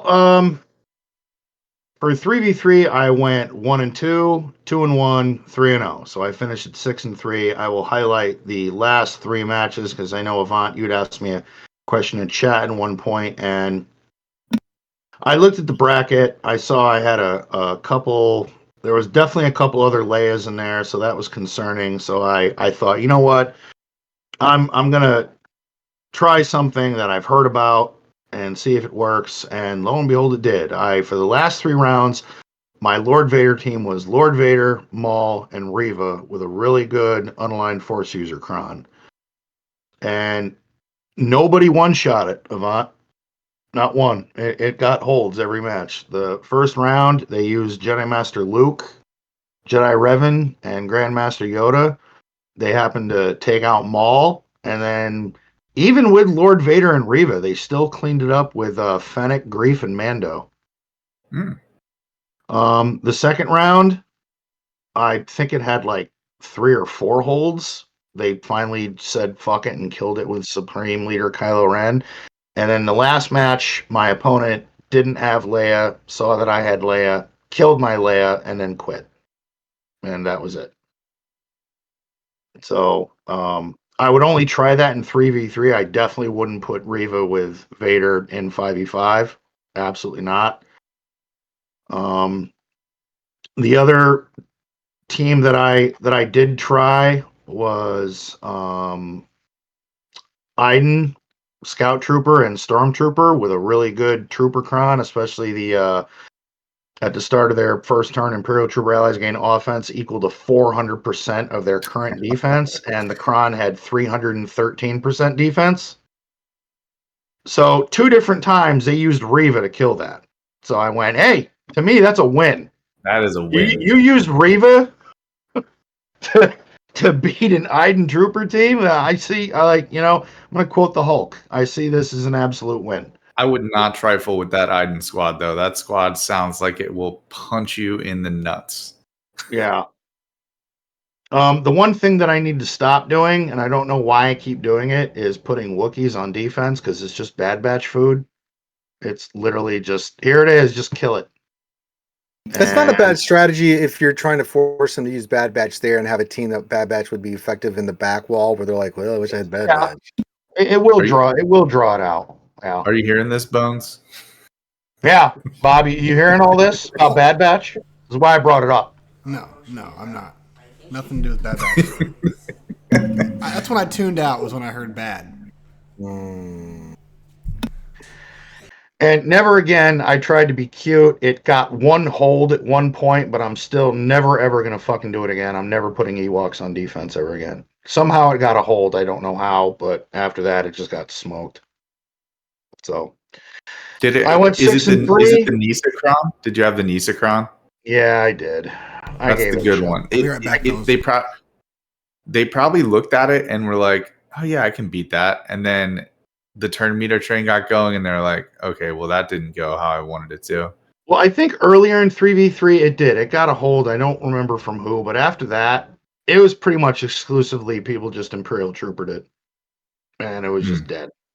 So, but I went 6 and 3. I'm sitting semi decently in Kyber 1. If I, the first round of 5v5, if I go 0 and 3, I'll be back in Kyber 2 again. So I've got a little bit of a buffer. We'll see what happens, but yeah, that was I hope we get deal. matched up. I would love to get matched up with you after I get Leia, of course. Yes, no. Make sure you have. Yeah, please make sure you have Leia. And my goal is to have Leia, I want her ready by the start of the next round. I should have her ready. As for Leia, I did want to actually show this one because the last round, my opponent attacked me once, and all he did was attack my Leia. He beat it, and then he didn't do anything else. I think it was one of those, all right, you've got Leia, but fuck you, I'm going to beat it, but that's all I'm going to do. He did. He beat it with Supreme Leader Kylo Ren, First Order Stormtrooper, and armor. And that one shot, he took it out. I mean, the Kron that he put on the team, which this is going to make a lot of sense, 144.7% defense and 72.54 crit damage. Yeah, so you poke Drogon, stun him. That's, I mean, I got the Drogon Kron. I'm getting first turn, but once you stun him, you can, if you kill him, he's dead. There's no revive. So Yeah, and the way Kylo ramps up with whether it's armor makes total sense. So you get the ingots on, protected, so yeah, I mean, It takes too long for Leia to get to her ultimate. yeah, you're gonna get In much 3v3s, like her ultimate is not incredibly useful in 3. In 5s, Oh my god. it's gonna be a little different. Yeah, I was talking about this off stream before we started, but in 5s, I tried JML and Jedi Cal comp, and I killed Drogon and I killed R2D2, and then Leia called her ultimate and just revived everyone, and I was like, yeah, okay, that's why she's good. Yeah. Everyone's back, and now Well, in 5s, now, you're either now gonna have to remod your SLKRs to be faster, yeah. To overcome that, or you're and with the combination of SLKR, whatever you're using, or it's gonna be Lord Vader, just wearing them down with a team with Lord Schmader. So I mean, that's really what this are the hard counters to Leia is so far, is those two GLs. Unless you're going to try a 2-shot where you go in there with C and try to burn out Drogon and the rest and leave Leia for a cleanup. That's pretty much your only options, so. Well, now that we've covered 3v3, next week we're going to be looking at 5v5. Yvonne, is your Leia going to be up and running for 5v5 or no? I don't remember. She's what gonna you said your be timeframe was. she'll be at relic, and then I don't know what relic level she'll be at. Because I just took Drogon to R7. I just took Scout Trooper to R7. I just took Jedi Cal to R7. So I'm like very signal data poor. Yeah. My hope is to get her to R5 so I can start doing some of the ultimate map matches, and then still use the Drogon Datacron with her. So, I mean, you'll still be able to offensively take something out. That's decent with it. Yeah, or I might slap it on defense and let someone deal with it because she's a pain in the ass. I think that would be your best bet. Like, for instance, for this 5v5, I'm going to obviously use the Drogon Cron, but it's going to be Leia, Drogon, R2, Han, Chewie. That's going on defense. And I'm gonna let you deal with it. And I'm gonna let you deal with it. So not only is Drogon gonna go first, but Han's gonna shoot first, and then Chewie's gonna put guard on. Yeah. So I'm just thinking that team on defense, like, good luck. Yeah, even with the way they wrote the kit, that team still gives me a stomach ache thinking about that. That sounds disgusting. But yeah, my strategy is going to be non-ultimate Leia. I'm going to put her on defense, and I'm going to make you decide, do I think I can beat this, or should I strong arm it with something? Because if you underestimate it because there's no ultimate, I feel like it's still going to be really good. Drogon is still going to nuke someone. And that's the thing. I even think without the ultimate, you can't take that team lightly. Because if you do, Drogon's going to pop out his little blaster and he's going to snipe somebody in the face, and it's just going to be bad news. If your opponent's an idiot like me, I don't even look to see if they have an ultimate. I just go on in. Fuck it. Or you could do what Bob does. Just walk in with complete reckless abandon, give zero fucks as to what I'm dealing with. Thank God for my chat. Yeah. Chat is really the one that win the games, win the matches for me. Pew. It was good. The force is with me, man. I just click and things happen, and a lot of times it goes my way. You are literally Chirrut Imwe. You are blindly going through fights, just walking with your eyes closed, pushing buttons. I'm one with the force. The Pulse is one with me. I'm one with the Pulse. The Pulse is one with me. He's my Star Wars spirit person, for sure. Yep.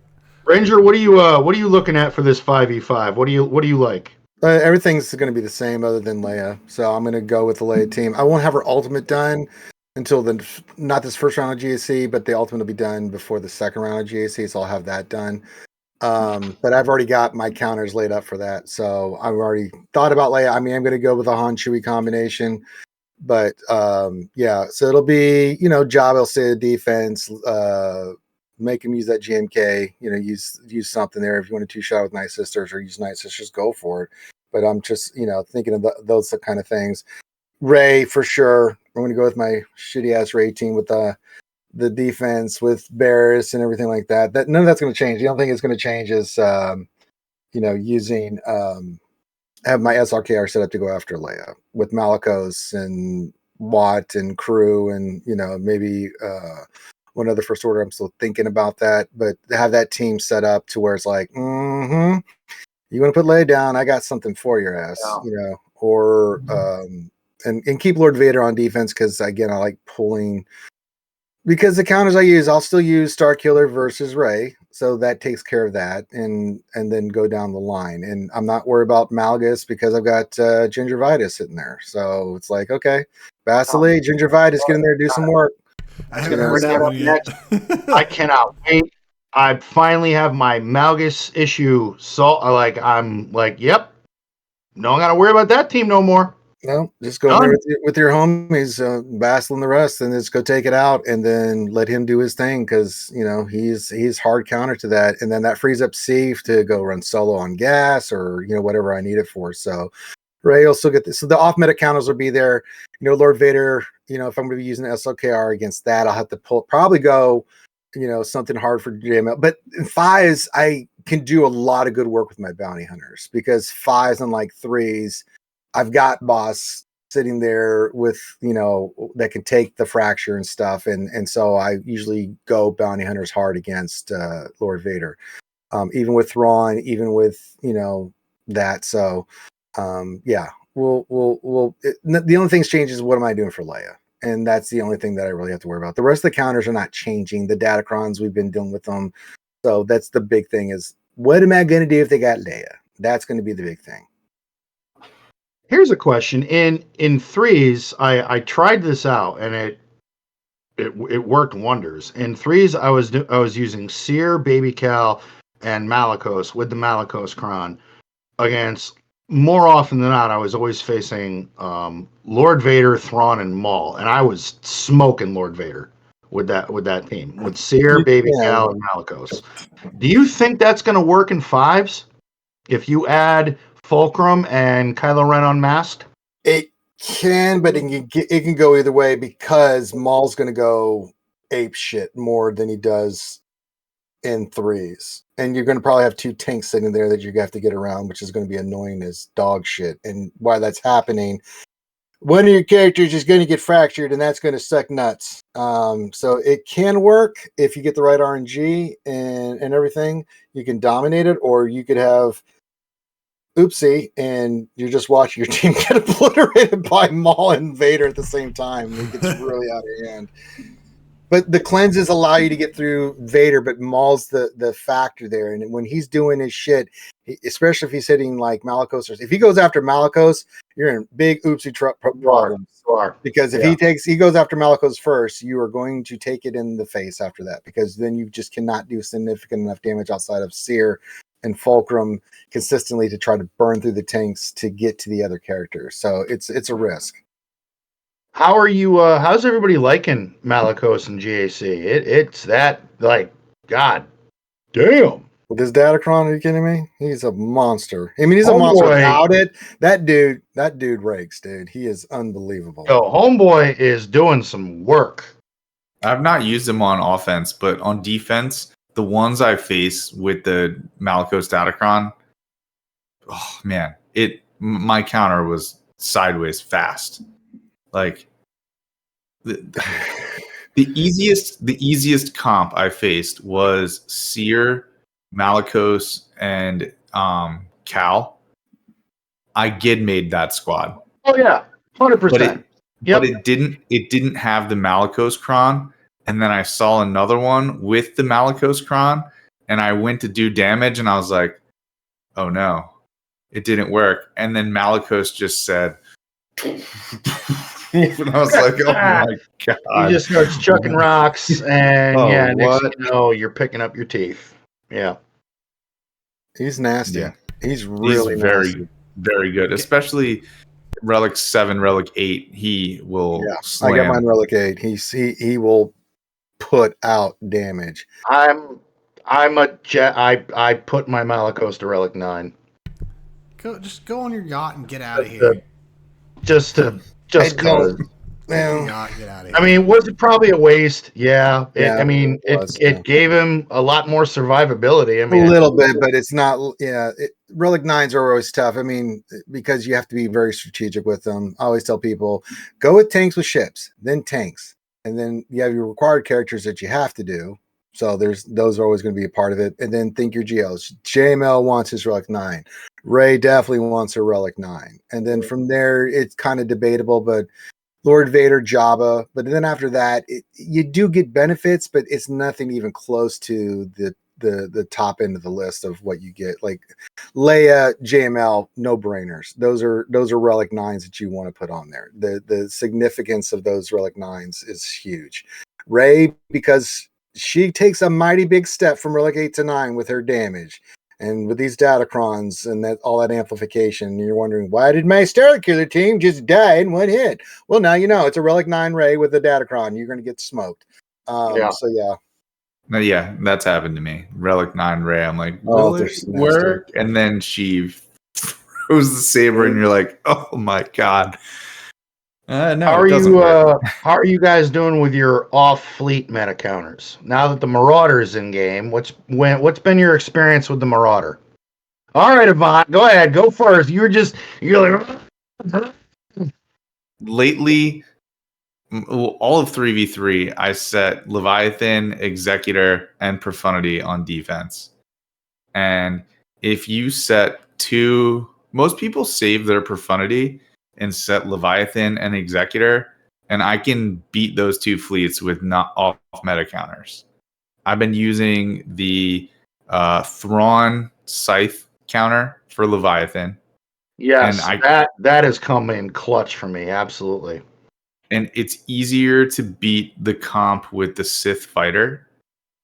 So please keep doing that to my opponents out there. And then for Executor, the triple attacker Executor, I've been using Negotiator, Yep. Marauder, Anakin, and I know people use Plo Koon. My Plo Koon is like gear 8 and doesn't work. So I've been doing Anakin and Ahsoka with the Marauder. And I have won that match, I think, all but one time. So it works very well. How do you counter that? If you see someone put that on defense, how do you counter this Marauder team? I used Malevolence. You just have to go after the Marauder last, because if you try to kill the Marauder first, it'll basically revive. It'll revive. So it's the same strategy. You want to try to land buzz droids and just kill Anakin. If you kill Anakin, the match is much, much easier. But usually the AI, when you take the Negotiator fleet in, the AI for the Executor will attack Ahsoka. Yeah, or I noticed that. Which pisses Anakin off, and then he gets a bonus turn. Or they attack the Marauder, which is best case scenario, and then you get a bonus turn, and then you just feed turn meter with your AoE from Negotiator, and then from there you get Valor, and you just keep going, and it works out fine. Well, it's like when the Marauder came out, I was shocked. That's why, Yvonne, I messaged you during, when we're in the midst of GAC, and I'm like, man, and I hadn't seen it in a while. And I'm like, man, I just got the fuck you fleet defense, and I've got the counters. I'm just not comfortable with them. And then you kind of gave me some tips. So again, I gotta tip my cap to you, sir, because he placed the fuck you defense, and in the end, I told that player to go fuck themselves because I beat all 3 of their capital ships. Yeah, see, I don't do that shit.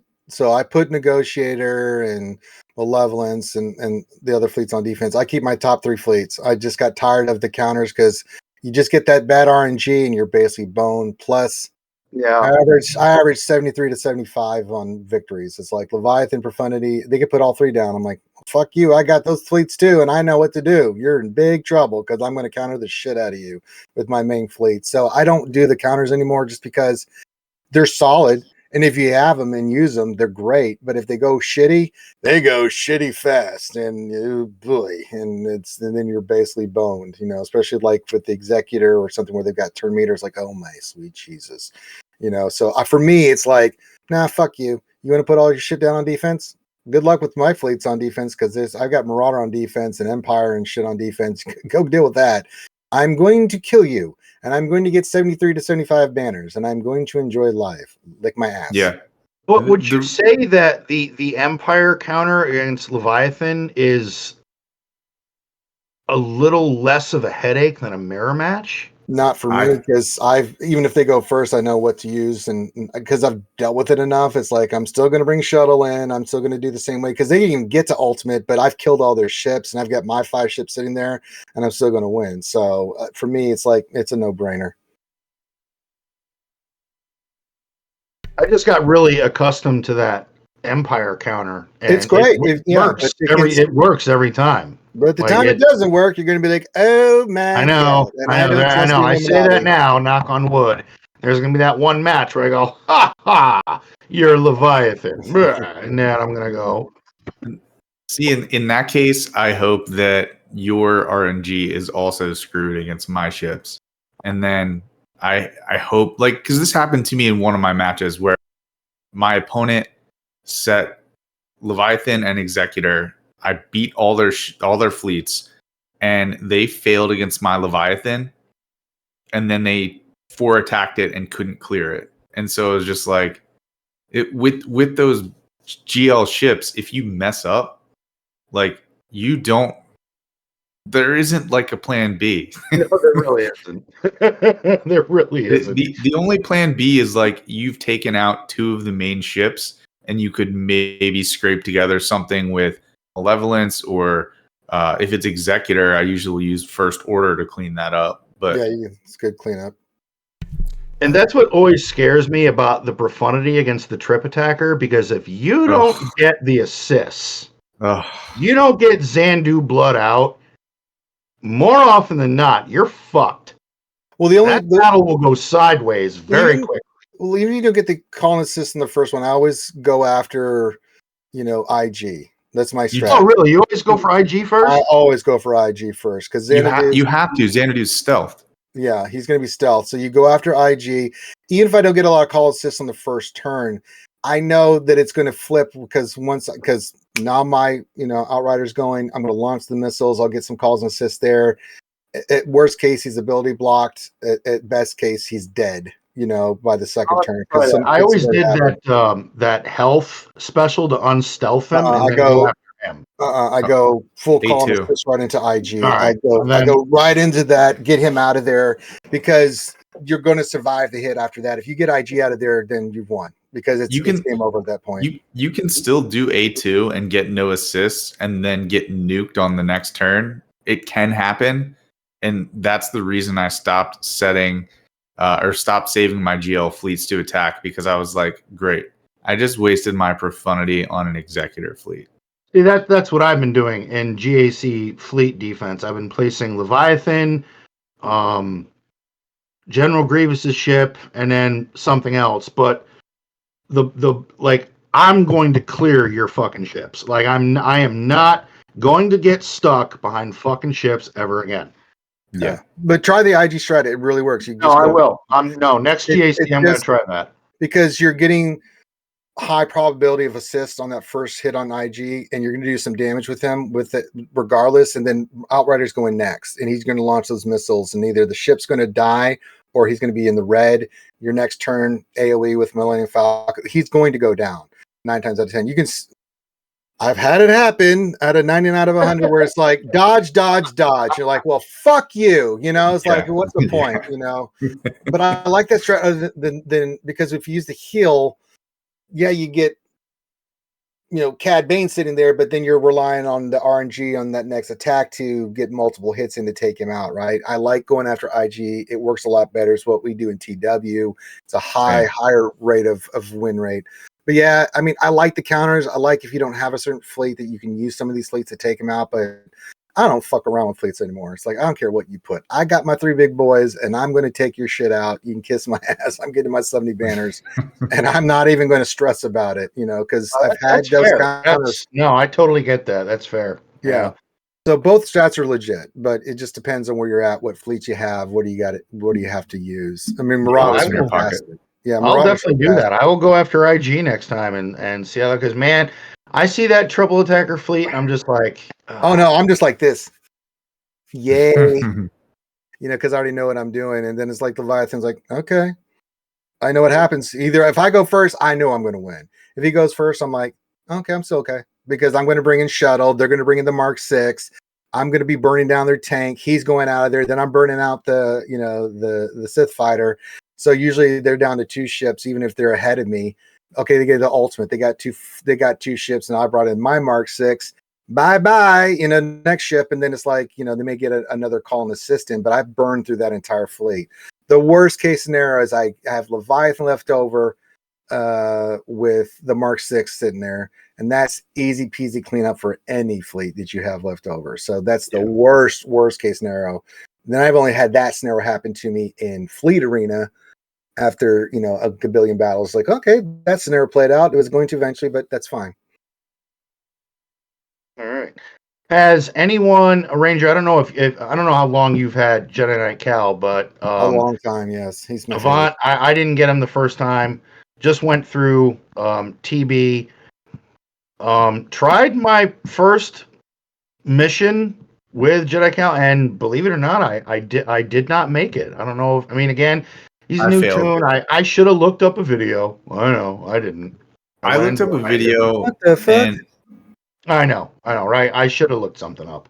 I looked up a video. I got through wave 1 fine. I got to wave 2, and they just both went straight after Cal. Like Cal got targeted, and I know I got my stacks of whatever his stacks are that he builds up. I was 1 turn away from insta killing Second Sister, and they were just like, hey Cal, dead. I was like, Jesus, man. They changed something, because when I did the Cal event the first time, man, it was just the only thing was figuring out the thing for the last battle, right? That's crazy. So they had to change some shit on it, because it was more about the experience. Yeah, because I had 0 issues with that. And most Ranger, that's the reason why I didn't look anything up. I'm thinking, all right, my Sears Relic 7, very well modded. I worked on my mods for a hot minute before Jedi Knight Cal Kestis came out. He's at over 300 speed with over 100k health. His damage is really good, and he's Relic 8, and I didn't make it. Yeah, my Ray. Yeah. When my Cal died, my Seer Junda had full health and like half of her protection. They focused down my Jedi Knight Cal, and I'm like, I'm watching his health get deleted, and I'm going, what the fuck? Yeah.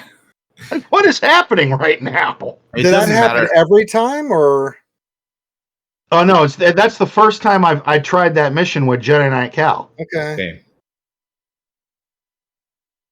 Yeah. In fact, I'll pull him up real quick. He's Relic 8. I know regular Cal 103,000k health, 60k protection, 308 speed. Yeah, there's got to be some kind of modding, or I'd have to look at that, because Karth has a video. I'll link it to you guys on like modding and stuff like that. So yeah, you should be able to handle that. Now, if it's normal Cal, I can't help you. You're just RNGing the shit out of that. I don't care what level they're at. I was so excited to do it. Like, oh man, I finally got this toy. There is a modding specifically you need for the. Yeah, there's a specific modding you need for that, for survivability and stuff like that. Plus, yeah, I'll have to link that, guys. I'm gonna go look for it. I even went into my guild and was like, guys, I'm really sorry. And a couple other people were like, yeah, that was my first try too, and I got fucking smoked. I was like, wow, what is happening? Yeah, I don't have I don't have mine modded with all health sets, which would probably help me. I did an offense and a health set. But yeah, I mean, I'm not butthurt about it. Playbook's got a video out there you guys should check out. I was one move away from killing Second Sister. If I would have killed Second Sister, Cal could have healed himself back up over time, and I would have been fine. Yeah. Okay, so here's some things. So for Monty for Sierra, you want her 270 speed. You want 100k protect. These are minimums. Health, defense sets. Cal, you want 285 plus speed with 125k health. All health sets and all health primaries. And then all right, that makes a little more sense because mine is modded for speed and health. Yeah, you gotta look. Yeah, 103 is the person in chat. Rokaren's right. It's 103k is too low. So these are the minimums you want. And so you have to remod Cal for this specifically. So, all right, I can do that. Yeah, and Playbook's got a video on it, and there's a strategy. Yeah, so I'll give him Leia's mods and just be like, here you go. Yeah, but for that specific, I mean, I'm going to have to change some mods on my Cal because I've got to set it for offense, but I've got to put some mods on him because not for this TB, but for the next one, I'll lock in GAC, but then I'm going to switch mods for Cal Jedi for the mission and have a loadout for him for health. Fun, man. He makes Jedi. Like, he just makes Jedi Master Luke so much more fun to play with. Like, not even Jedi Master Luke, man. You can use him with Jedi Revan and Bast and them and just go destroy some shit. I mean, it's especially with the Kron right now. Oh my God. It's just. Yeah, I didn't get to use him in this last GAC. I got to use him in TB, and I'm now using him in Conquest, which is fun. So I'm getting to use him a little bit here and there. But this next 5v5. I'm looking forward to seeing my first Malgus team and going, I'm going to take care of your ass. Go Basti lead with Cal, have GK in there because you're not. I mean, I use Mace with my JMK. So hold on, wait a minute for Malgus and 5v5. So you're using a Bastila lead, right? Because they're going to get ahead of you. It's just the way it bonus is. Turn meter, turn meter and stuff. You want that extra protection plus the tenacity to do all the resisting of the debuffs that she gives. And they're going to go after GK and fine, go hit him. You're not going to land fair everywhere. Bastila's not landing her debuffs. The rest of the team comp. So it's Bastila, Jedi Knight, Cal. It's a combo it's different combinations. Like you can go Jedi Knight Revan if you really want to be safe. So you can go burn Bastila right away. Nasty Basti. But GK, Jolie, Bastila, Cal, and like Revan. I mean, you're just going to eat that team alive. Cal's going to get to his 30 stacks. You want to keep him with Jedi Master Luke? Yeah, you want to keep Jedi Luke with JML. Right. Yeah, it's just a solid team. Now, you can put Jedi Luke if you really want to be safe. But, I mean, Jedi Luke, he's extra damage, but his stuns won't work against that team the way it's set up, right? So you're deciding ferocity. So I like, if you're going to go full, just go Old Republic with Cal and you'll be fine. You can go Mace. Mace is fine there too. I don't think that. I just like Mace better with my JMK versus Jabba. I just think Mace and Shakti. Mace, Jedi Master Kenobi a lot actually too. Yeah, I've actually been thinking about putting him to Relic 9 just because he's a tank and his kit is pretty good. There's no wrong answer. I do like the cleanse with Kenobi, and I like the big hit because you got Cal in there, and he he eats so hard, dude. He's just doing crazy damage, even with his basics. Those calls and assists get outrageous. So yeah, there's no wrong answer. Mace is good. GK is good. You do want a tank in there because you want that initial hit from Malgus to hit the tank, right? And then with that 20% extra protection and everything, he's going to eat that easily. Cal's not worried about the fear and stuff. He just in there going doop doop doop doop. I'm getting to 30 stacks. You take out Malgus, and that team just is toasted. That is so good.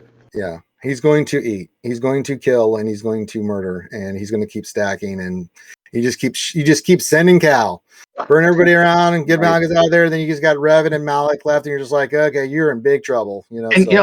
That's kind of the other thing that you'd mentioned about 3v3. Like I would always look for the Malgus team that would have Darth Talon and Marauder, and I'd go, Well, I'm just going to gas that, and that frees my SCE up for something else. Like in this past 3v3, that scenario presented itself. It was Malgus, Talon, Marauder, and I beat it with gas. And then for some reason, they placed Jedi Master Luke on defense, and I went, oh, well, SCE and Watt are just going to smoke this. It doesn't matter. They could go I didn't matter what combination of Malgus they had, and then Malik is just pain in the ass, but you just shred him down against the Cal's going to wear his ass out. His big hits are going to wear him out, and if he happens to take out anybody, you're just like, "Hi, I'm Joe Lee. Revive, fuck you, and bring it back." So, yeah. And that's the thing. Tonight Revan in there as well. You want him in there. You'll reduce him down. Yeah, it will do. You'll handle it. So just burn Basti. Smoke Malgus when the turn comes around, kill Marauder or whoever else they got in there, kill Revan, and then it's like, hi, Malik, you're going to take a beating now, and there's not much you can do about it, so.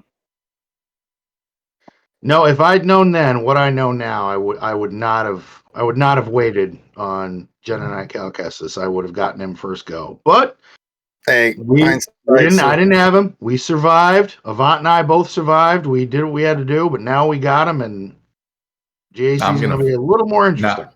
Now I'm going to blow some shit up. Yeah, that's what you're going to do. All right, speaking of blowing shit up, let's blow up some viewer questions. What do we got this week, Avant?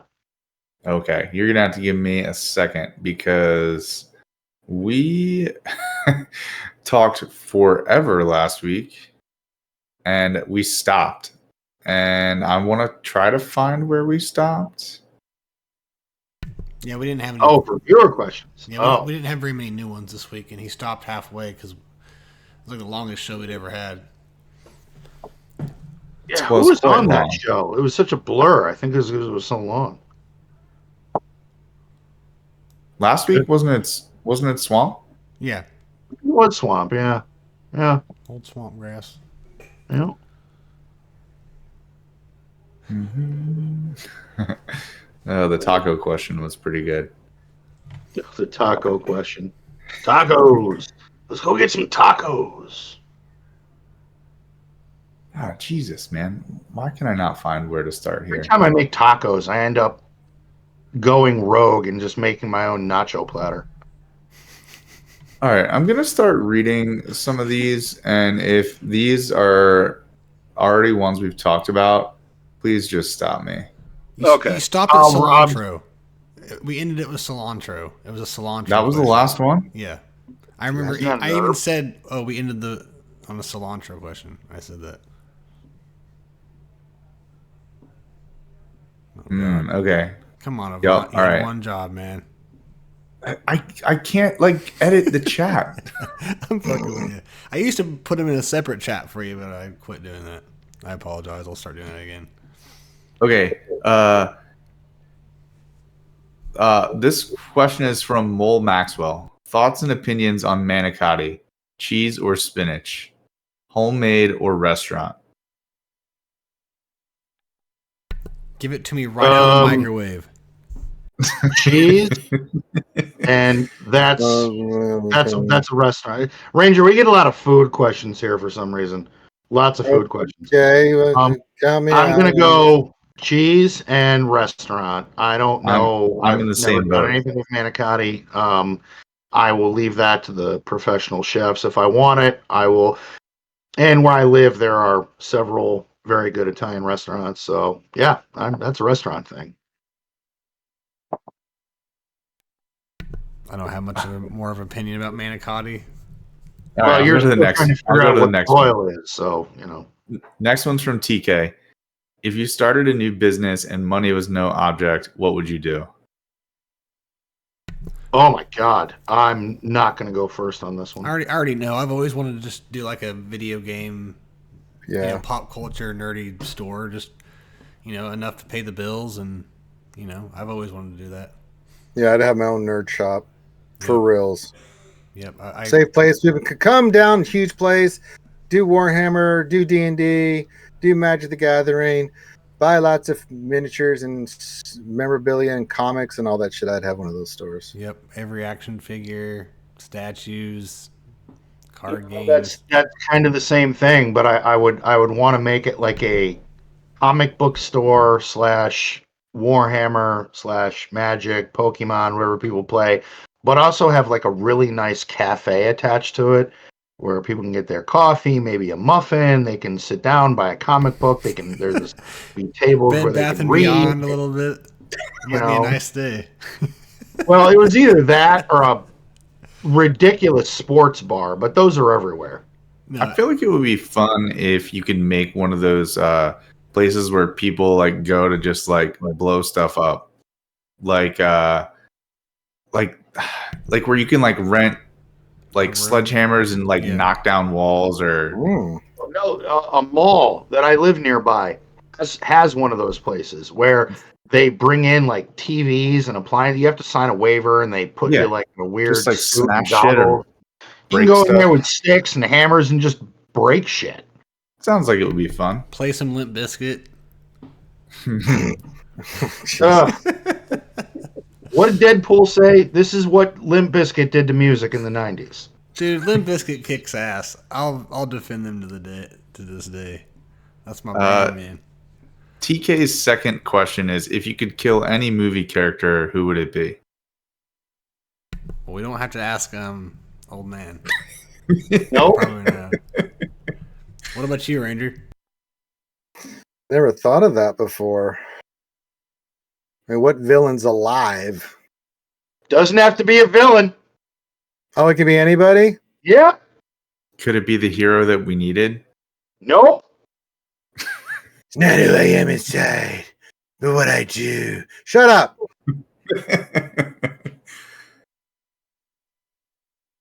Say it, good old question. man. Yeah, that's a good question, though. I don't even know. What I did to this city with a couple gallons of gasoline and some bullets. Not about money. For me, it's Jar Jar, hands down. Die. Like, not just die, you will be dragged out back and you will be summarily executed. Ewoks On public access. Yes. I would like to ATST some Ewoks. Oof.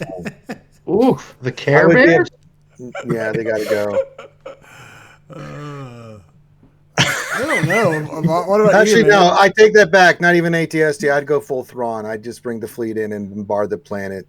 Like, oh, you want to eat my troops? Turbo lasers, just full fire planetary bombardment. That's a character CG would get my $300 for to wail on is Thrawn's captain from the show. Palion. Oh, fucking dang, dude. That Roman gold. Oh, it was so cool. Oh, that guy? Oh, that's not Captain Palion. It's Enoch. That's Enoch, yeah. Oh, Yeah. yeah. Oh, they just came out today because I clicked Black Series figures. Star Killer just came out today. I'm like, I saw that one. Must have him. Does it come with two That's on top of my troopers? Christmas. Two No, stormtroopers? There's that one, but it's just a solo one where you can just get Star Killer. So I'm just like, oh, just Star Killer. He looks so good. And then they did Malgus too. I was like, oh, I know what's going on top of my Christmas list. Same. I want to get like a hot toy. Not hot toys. There's those really expensive ones that are realistic. I know, but it's just outside of my budget. It's so expensive, but I want one so bad. We're getting away from the topic here. So I don't know who I Ranger would said kill, man. Ewoks. I said Jar Jar. Bob, who's going? Who's taking a dirt nap? Pick anyone from the sequel trilogy. Just I knew you were gonna say that. anyone from that. That's the only ones There's no one really else I don't like in the. I even like Jar Jar. If I like Jar Jar, where can you can't go any lower than that. Three Brothers in the chat says Rose. But that just seems so mean. I don't even want to say that because I do like her, but I don't want to kill her either. I'm just a nice guy. I'm sorry. What about you? Who's going bye? Can I go to Return of the Jedi and kill Palpatine? Like actually kill Palpatine? There you go. That's a great one. Like so he can't return? Like just actually kill him. You know why I love Palpatine in that movie? Because the entire time in the end, when he's taunting Luke, he's so fucking arrogant. Yes. He's so arrogant. I really didn't like him in Revenge of the Sith. and it was like the worst lightsaber battle. He just walks past Mace and stabs 3 of the, You didn't like his council sound? members. Not the sound, the whole. His screams. It was all just awkward. It was terrible. It looked like. When he screamed, I thought we were watching Jurassic Park. I'm like, where's the fucking raptor coming from? Like, what the fuck? This scene, The next question. I Oh, try sorry. to Go think- ahead. I was just like, I try to think like the most hated person, like in all of cinema. Like, if there's someone I really hated, all I can think of is like a person from Game of Thrones or something. That's it. Barris Offee wasn't in cinema, so I couldn't pick Barris Offee. So You know what? Jason Voorhees to spare us from 4 or 5 more really bad movies, because everything after 3 sucked. Like the second the dude took an axe to the head, that should have been it. That should have been it. But that's just me. our next question was from Aussie Mike, and we kind of already addressed it, but I'll read the question. We're not going to answer it because we already did. Years of asking for Jar Jar, they give us a character of the guy who voices Jar Jar, who has granted a vital role, 5 minutes of screen time. For context, Ahmed Best is the master Kelleran Beck and also the voice of actor Jar Jar. So we definitely talked about that, so we don't have to rehash. Next question, Salacious Dumb. What is the excuse old man will use for not watching Twin Sons? Old man? Your excuse? You know, I got a lot of excuses. I have a very demanding job. I have over 30 veteran clients that I look after. He has food to eat. I'm very active when I get home. You know, have we to watch visit episode family, 1. We go out, we go watch live music. You know, Food. I just have so much to do, and to be honest, I'm just a forgetful bastard, and I don't remember. So I need a bot or Bob to message me, ping me on Discord. I get home from work 4 o'clock. Well, no, I get off at 4. I live 6 minutes from work, so I'm usually home by 4:15. So I need one of them to ping me that the second I get home, I will watch this episode, so you people will stop bitching at me about I'll it. So, ping you, but lower your expectations than what everyone's brought it up to be. So yeah. in the a good thread, episode. the chat evolved to that's not even the best episode of Rebels. That you should watch Jedi Knight. So that's So what just am I where watching? the What chat. they suggested or what you suggested? I mean, I'm only doing this once. I'm a busy man. See, now you have 2 episodes, but they're like 30 minutes long. So take like an hour out of your day and watch both. I know, yeah. So we'll get you taken care of. All right. Thank you for squaring me away. No problem, bud. Second part of Salacious Dumb's question is: do you have a favorite Star Wars influenced song? Example: Chewbacca by Supernova from Clerks soundtrack. Seagulls. Bad lip reading. That's a good answer. My favorite. Like I could, you know what? Whenever I'm having a really bad day, I will actually put that song on when I drive home, and I just feel better. You know, because I like to groove and boogie. Yeah. Do they make those anymore? I haven't seen any. No, new they ones. still do Bad lip bad lip reading. Yeah. The funniest one was Leia, the old Leia. And pickle. He's not bullshitting, too. That was funny. You get Han. I pickle. I say pickle. This is like, oh my god. Oh my god. Let's see. Lots of talk about tacos and discussion. I think we've covered that subject. Yeah, we're good on Yeah, tacos. Let's move on from the tacos. Okay, Drew. If you were in the Star Wars universe, what profession do you think you would have? And why would Old Man Logan be Jar Jar's assistant? Me, First of all, like. you can go fuck yourself, 'cause that would not happen. Okay, but I would what, rather be what- a strung out person in the bottom of Coruscant selling death sticks. That was mine. I'd probably You be actually selling want to this. do that? No, but that's probably what I would do. I have no skills in life, but this right here, which I wouldn't call a skill, So I'd probably end up resorting to selling death sticks. Dex. I'd be running a diner somewhere, and Kenobi'd come visit me every now and again. And Jar Jar's his waitress. No, Jar Jar's washing my fucking dishes. He's the main course for the night. Are you kidding me? If I want business, I don't want that fucker talking to my customers. And all your plates are sticky and slimy. That's enough. Move along. I feel like I would be. I can't think of what it's called, but what is it's in the guy in Mando season 2 who wears Boba Fett's armor. Oh, the Marshal. The Marshal, yeah, I feel like that'd be a pretty sweet. Yeah, I'd go with that. I could see you doing that, Avant. Yeah. Chilling in a town of like 100 people and being a marshal. I'll run your saloon. Have 3 pieces of armor that aren't doing anything for you, but they're hanging literally. But you look badass. Yeah. I don't know if he was looking badass, but he had some cool armor on. Speaking of that, when are we getting him? We should have him already. That would be nice. Ranger, what about you? What would you be? I'd be a Mandalorian. Fair. Yeah. I'd be bounty hunting. He already owns this. I mean, he already knows what it takes to wear the damn suit. Yeah. Drink a lot of water and stretch. It's the coolest occupation and coolest person in the galaxy. I agree. Pico Burrito says Twin Sons isn't even the best Rebels episode. Mission to Malachor is amazing. That's also the fight between Ahsoka and Vader, man. My God. Yeah, that was. Who are you? You may call me Old Master. Oh man.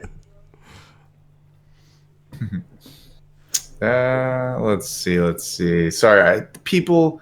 We love you as viewers, but please keep the comments and the chat in the general section. It is so hard for me to read through podcast comments. I was going to mention that too. I noticed that if you want to comments and questions, we should edit that for just questions. So leave the comments to the general chat and the questions for the question section, because then we have to weed through all this shit like a farmer, and it becomes severely taxing. I'll try to start weeding all that out. Bones. Bodie will do it. Bodie will start giving severe lip service to people that don't follow the rules. He does that. Bones, I'm going to let you answer this question. This is from Garuka. Can someone explain to me why there's so much hate about the Rey and Kylo movies? Oh my God. All right, I get it that you like one movie better than the other, but somehow these movies seem to trigger people. To be clear, I'm no Star Wars expert. Okay, so I need everyone to go get a drink, sit down for a couple hours, because here we go. No, I'm just kidding. It's bad writing, everyone. It has nothing to do with. I like the way Kylo looks. I like how Rey looks. The characters themselves aren't bad. The cinematography was beautiful. It's just writing, and I think some of the writers didn't like some of my favorite characters, and they were just. I mean, you need one image for that. It's Luke sucking off the sea cow down by the shore, and it's all over his face. I mean, that's all you need to know. That's all I gotta say. I mean, we could be here all I'm night. gonna leave the answer at that so that we don't have a 45-minute discussion about the sequels. That we've all had 7 trillion times, and no one's gonna change the other side's mind either. By the way, for all of you people that like to break my balls about Jar Jar, can we start throwing in more of those questions of those episodes as to why Bob has such a disdain? I mean, can we spread the ridicule around just a little bit, just a tad? Notice Avant never gets any ridicule ever. No one That's says because- anything Not about Avant. really hold any horrid, strong opinions about certain things. That's because I'm logical and level-headed. And it drives me And we insane. are not. Like, he's just one way. He's never sad or mad. He's just Avant. He's always I'm always happy. But God, man, we gotta get it out of him. Somebody. Ranger, did you like the last 3 movies? I thought 7 was fine, actually. 7 set up a lot of good stuff. And I actually liked it was a remake of episode. I didn't mind that so much. But Finn was a fascinating character. And Rey at that time was a really fascinating character. All of them were. And I thought, okay, there's some new characters, some new direction. Yeah, we eat Starkiller bait. Fuck it, But it set up this world, and then we got 8. And Yeah, it said it backwards. It went negative. It was completely like, what are we doing here? I mean, there's parts of 8 that I really like. I still love the throne room scene. I think that's one of the baddest Yeah, fights it's ever, man. amazing. It was good. But the Luke stuff is just like, God almighty, just get the fuck out of here. And then 9 was okay, but the problem with 9 is it was trying to solve all the issues that 8 had brought in, so it took away from that movie. And they lost track from 8 and 9 to all this great stuff. And when they made Rey a Palpatine, I was like, fuck off this shit. Because if they left Rey as just some nobody that had all this responsibility thrust on her, I think that would have made her character much more appealing to the everyday person. Yep. But making her a Palpatine and all this shit, it's like, get the fuck out of here, you know? And it's just like, no. Bringing him back in general was bad. Like, let him, you know, just no. They shit the bed on Finn. They had so much opportunity there. Same thing with Poe. It's like, you know, it's just, I don't know, like Finn after the second movie, they're just side characters. It's like, yeah. But I mean, like 9, the camaraderie that those guys had, I really liked, but it was too little too late. Like, you know, the beginning of that movie, I was like, that's some really good stuff. But it's like, and there's just too much ridiculousness in there. I mean, there's moments in those movies that are really fantastic, but the writing overall, it was too disjunction. It just did not match with one another, and you can tell. And they try to cram too much shit, and they try to do too much shit, and solve too much shit, and it just really takes away, I think, episode 8 and 9. Because 7 was fine. I really liked 7. I thought 7 was pretty solid. I mean, I can get people's criticism, but I'm like, okay, we got all these great characters, great storyline, new arc. Let's see where this goes. It didn't go anywhere. So it's like, yeah, that's why I have problems with 8 and 9. I didn't like when Palpatine came back because that takes away from all the meaning of. It really did. As soon as they said Palpatine was back, I was like, no. That's not somehow Palpatine returned. No. Except somehow Palpatine's like, get the fuck out of here. I mean, Bryan Johnson made a Bryan Johnson movie. He did all this crazy shit, you know. With the way they handled Luke was just dirty. It was. It just even Mark Hamill didn't like. What he was doing. Yeah, he was. I remember before the movie even came out, he would say things in interviews I thought were weird, but maybe I just thought it was me. But then, you go back and he was like telling people. No, he literally did not like the direction they took his character. No, it's just not who Luke is. And if you've read the Legends books, all of them, like I have, it's just so many missed opportunities. They really shit the bed with Luke, and that's unfortunate because they could have gone in so many different directions, and they went the direction they did. It's like, I feel like there's another greatly missed opportunity, and when I saw it, I went, "Are you fucking serious?" They had Wedge in the Millennium Falcon. Wedge should have been piloting his own goddamn X-wing, showing up and being blowing side by side with Poe.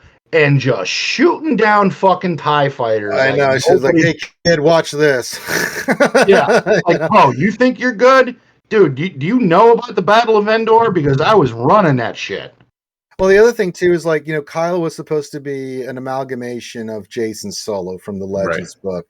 Right. But if you saw how Darth Caedus was handled in the books and his story, which was fucking incredible, they could have done that with Kylo and still had that same interaction with Luke.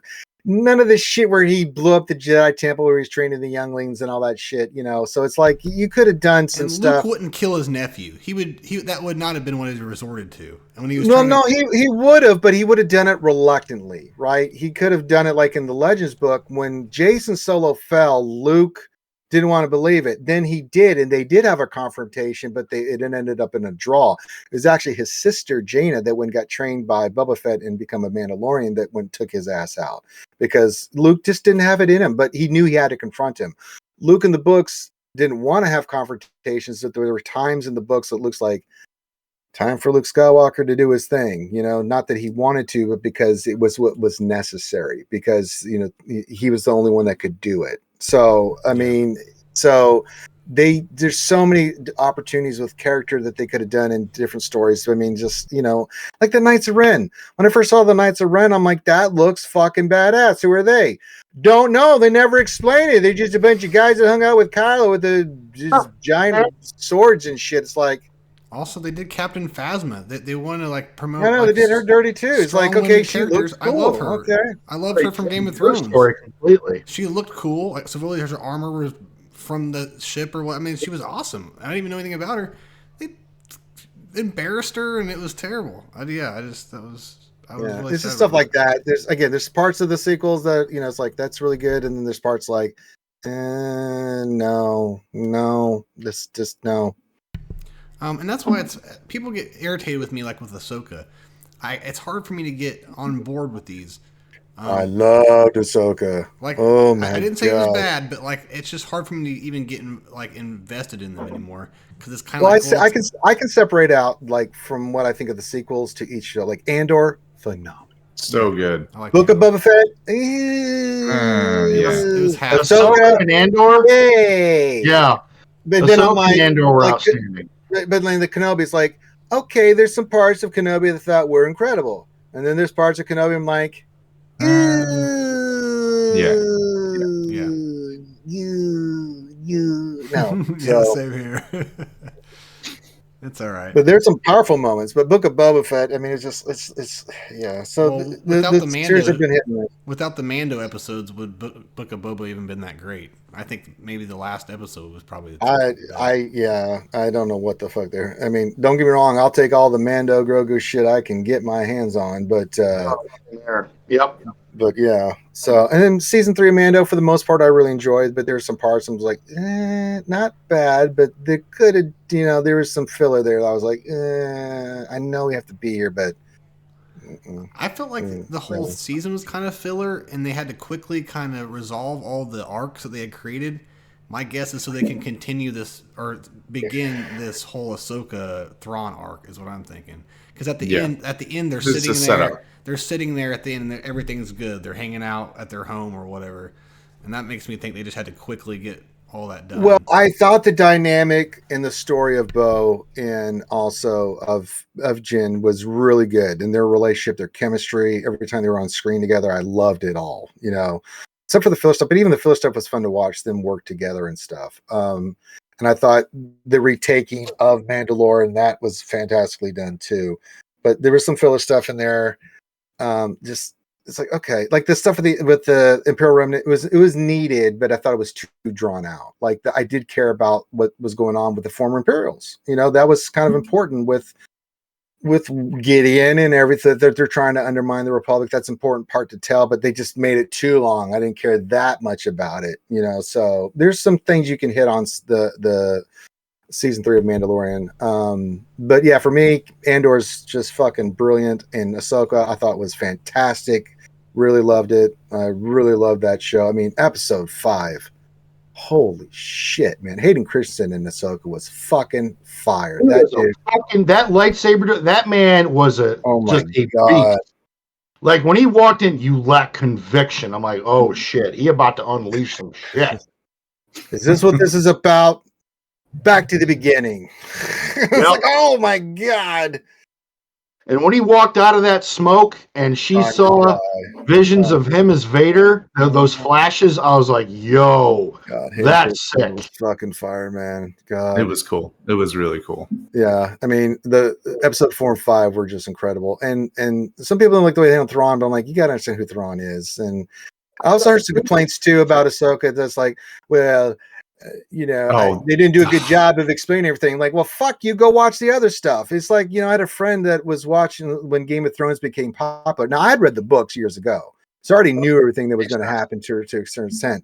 But it got to like season 3, season 4, and they started watching. Like, I didn't understand this stuff, and he was asking me questions. I'm like, bitch, go back and watch the other material, man. Seriously, quit asking me all these questions. If you want to know what happens, go watch the other shit. And if you don't want to, then you're just going to have to figure it out. They can't go. It's not their job to go back and make you understand this stuff. Like, I haven't watched a lot of Rebels, but I loved how Thrawn was portrayed. Granted, I didn't see much of him. I've seen some parts of him in the cartoon, but he was portrayed well. Yeah, menacing, he was perfectly calculated. I can't get over Dad Bod Elon though. I mean, he does look like that. Yeah, but you got to remember, this is what 10 plus years. Thrawn was already pretty old by the time of this. So I thought it was great. It's like, yeah, Thrawn doesn't have to look like he's been through some shit. Dude's been sitting on the deck of his decrepit Star Destroyer. Like, he's older. He's a little overweight. Fuck it. He's still a brilliant leader. Now, Thrawn in the books did some physical stuff, and he was very much that. But Thrawn is this. It's always been this. It's It'll always be this. It's the same actor who voice acted Thrawn in Rebels. So you get him how he looks. That's what you get. It's and I loved it. His those eyes look like something you go buy at like the Halloween store. Get the fuck out of here. You don't know what you're talking about. That was perfectly what it was. Stop with the tinfoil. You know what, Bob? You're speaking privileges again. I'm always the minority. I drive chat crazy in my streams as well. They nailed his look from the shows and from the book covers and everything. The same people who were mad about Thrawn and how he looked in the show are the same people who were mad about how Grand Inquisitor looked in Kenobi. When his character in the cartoon show was literally like, he was like an alien. Like, his head was taller. They didn't want to do that. I mean, they made it a little bit more realistic, but I was like, that works for me. You know, I think it looked fine. It looked fine. It was just people wanting to. It was a different Inquisitor or Grand Inquisitor. Like, it was a different. What? No, it's the same. It's the same guy. Oh, okay. No, it's the same person. Okay. Okay, I'm gonna move to the next question. Comment. Please do. This is a follow-up comment from Pico Burrito from last week's question. I didn't want to poison the well, but Braveheart is a chick flick. Mel Gibson goes to war because they killed his wife. Everything he does it for you. Braveheart is such an historically inaccurate movie. Great movie. I actually like Braveheart, but it's fucking full of shit. Oh my God. I never thought of it as a chick flick. I'm like, no, for historical accuracy, it's one of the worst movies ever made. But, he's done that. Mel Brooks has done that with all this shit. In terms of a chick flick, god damn, what an interesting perspective. Mel Gibson. He's not wrong. He's actually not wrong. And then he knocks up the princess at the end. He's not wrong. Yeah, I'll go with it. I like that. I like that take. That's actually pretty good, actually. Yeah. Next question. Next question's from Bodhi. So, I like having fun setting orders on the TB board or guild chat. What's the funniest or weirdest message you've seen or set? Oh, Cart does this all the time, where he's like for the fleet battles, he's like, "Good luck, kid. You're gonna need it," or just "May the force be with you, motherfucker." Shit like that. I gotta go. It's stuff like that I've seen. Like, yeah, well, good luck. Have fun. Avant's boring, so I just read whatever Avant or the other officers say, and it's just like platoon, put counters here or whatever. So it's never anything fun. I don't. Cart does that all the time, where it's like, this local mission. It's like, if you have them, God bless you. Look, Avant is not there to run the guild for fun. He wants to fish. No, I don't put up funny things. I don't put up fucking job. I don't put up funny things because some idiot will mess it up, and then I'll have to ream someone out, and I don't want to deal with that. Yeah, although in light side GOTB, I used to put up funny things in the General Kenobi and ARC Trooper mission, because it was literally impossible, and I just was like, good luck. You'll never beat this. Yeah. There's just certain missions there you can have a little bit of fun with it if you want to, but if you don't, then that's fine too. There's no wrong answer in that. Next question is from Sardokar. Thinking of bringing Baze and Chirrut up to Relic to be final 2 in Leia team. Logan, what comps have you experimented with, and what do you find works best for what situation? Figured Baze and Chirrut won't break up my other teams for GAC. And feel free to chime in, Ranger, because I know you also have Leia. Baze is not a bad choice. Just to experiment, I did put Farm Boy Luke to Relic 8. And I will say, with the right Datacron set, if he gets going, because his Zeta is he gains a lot in crit damage. he will start to put on the fucking hits.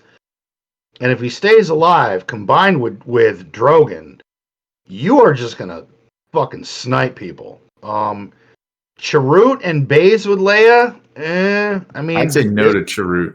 Yeah, Baze, yes, but Chirrut not so much. But I mean, there's a couple combinations we're going to see it play out in fives. But I think if you go double tank, Chirrut and Old Ben has been a combination that I've seen.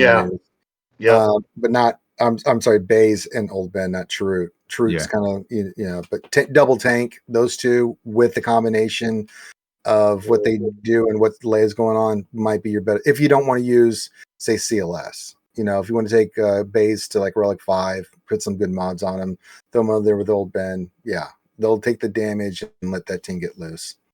Yeah, but I will say in this 5v5, I'm definitely going to try the Han Chewie route on defense. Give it a shot. Oh my god. I know, it's going to be fucking disgusting. It's going to be awful. God, lots of comments. Bones asks, does the Gidme team work in 5v5? No. The answer is no. No. Not in any way. Have you ever tried it? No. They won't survive because no matter what you bring with it, I mean, so like if you use Gidme against CLS in 3s, yeah, but in 5s with Han and Chewie and the rest there, you're just asking to lose or time out because they won't be able to beat you, but you're not going to be able to take them out either, especially with these Krons. So it's just non-effective. It's a specifically 3v3 thing. All right. Yeah. Sardokar asks, Cal Kestis is portrayed from an actor from Shameless. If William H. Macy from Shameless had to play an existing role from Star Wars Legends or old canon, who would he play? A death stick dealer. Not a dealer. He has such a variety of things he could play. Are we are we converting the character from Shameless? You know what? Or I would want William H. Macy to play, depending on the starting class and how you dress the character, play as the starting character in Knights of the Old Republic 2. I mean, I could see him playing like somebody of high importance, a senator or somebody political either side, in that sense. He's just such a good character actor. Not so much evil, but I mean, the roles he's played, he brings a little bit of light energy or seriousness to a role. And I think something along those lines would be fantastic. I think he would be he could play like a drunk Jedi, just a complete degenerate, and it'd be great. Sure. Dude, like a drunken master Jedi? That'd be cool. I never even thought about that. I would say like a magistrate or something, but drunk Jedi sounds good. Like if you read the Dooku book, there was like a fallen Jedi. That's right. I forgot about him. Who wasn't like a fallen Jedi, but he was like sent on a mission to this planet and just like didn't follow any of the Jedi ways anymore. Yeah, like he could be somebody's only hope, and like they want him to get straight and get his lightsaber, but he has to go buy it back because he pawned it for booze. Now that sounds more like oh fuck, God, what's the guy's name? The guy who's in White Men Can't Jump. Woody Harrelson. Woody Harrelson? Yeah, that sounds like a Woody Harrelson role. I mean, have you watched Shameless? No, I've not. Oh my God! Well, that's William H. Macy and Shameless. Like he would be that asshole that pawned his lightsaber. Dude, he's the dad, but he's a drunk and he's pretty much homeless. He's a piece of crap, kind of. He's never there. He's always like borrowing money from his kids and all that kind of stuff. Well, the kids take care of everything, yeah. Yeah. Because his wife died. There's a whole thing to it. It's a great show, though. It's definitely worth watching. Next question's from TK. What 3 items would you bring to a deserted island? Well, first off would be a cell phone with service. That's all you need. And I would say that's about it. Hey, hi, yeah, plane crashed. Can I get some food? Not sure where I'm at, but I'm on this fucking island. Send out search parties. Yeah. You call DoorDash instead of help. Yeah. But if there were no service, then I would say definitely a cutting tool, something sharp, A sharp knife. sharp knife. Think I- naked and it's a afraid. A sharp knife, a flint, or like a fire starter, and like a big tarp. Yeah, I would bring seeds of all kinds, even the recreational kind, and then probably like a loincloth and a loincloth. Are you that bashful? Yeah, y'all. I mean, what are y'all doing, man? You bring any three things? I'm bringing an RV with a satellite and all the amenities. Plenty of food. You know, so that takes care of most of everything, and then probably a gun. You never know what you're going to run into on there, and then something week's supply of alcohol because I'll have everything I need on the RV, satellite, the whole thing. So I was like, yeah, I'm here. I'll be here. Yeah, come pick me up. And my third thing would be a beach ball with a face on it. Oh, Beach boy. all right. You let me know how you're doing with your beach ball when you're starving to fucking death. It's off Castaway. Come on, reference. Yeah, no, that wasn't a beach ball. That It was a volleyball. It A was volleyball. I watched it one time a long time ago. It was a ball. What was the name of the ball? Wilson. Yeah, what was his doctor's name? Jerry. Dr. James Spaulding. Why would I know that? Why do you know that? The balls doctor or the Tom Hanks's? No, doctor? his doctor. He's talking to Wilson. You want to know something funny? My dentist's name is Dr. James Spaulding. Yeah, it's been a long time. All Never right, mind. next question. Bodie asks, did any of you make Zepho, or how close are you now that there are No, more we Jedi covered cows? You already Yes. answered Not that. quite ready yet. Yeah. Jimbo asks, how are you modding Drogon and R2 under Leia? God. Drogon's damage. You want that special damage off the chain. Yeah, Drogon is all offense, and R2 was potency with good offensive secondaries.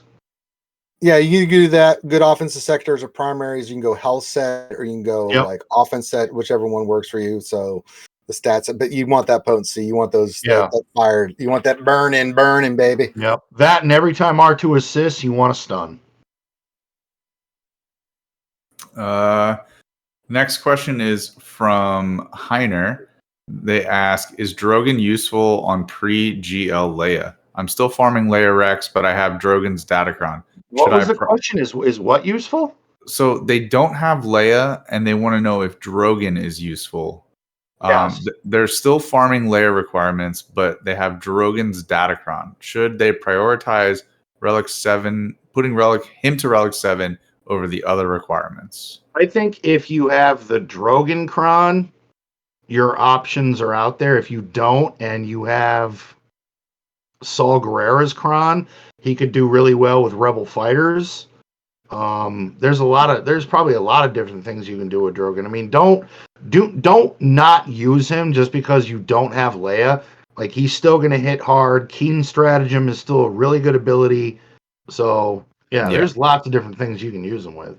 You could use him with a Mon Mothma team for. I was gonna say, Mon Mothma, or if you have Saul Guerrera up and running, you could put him in that squad. I didn't know. Anything else on that? No. Let's see. Crafting Way says, with Halloween over, next holiday we're looking at is Thanksgiving. What are some staple dishes and desserts you like to make? Cornbread stuffing and pumpkin pie. Those are staples in my house. I am really good at making mashed potatoes out of salt potatoes with cut up bacon and chives in the mashed potatoes. So yeah, mashed potatoes is my thing. Turkey.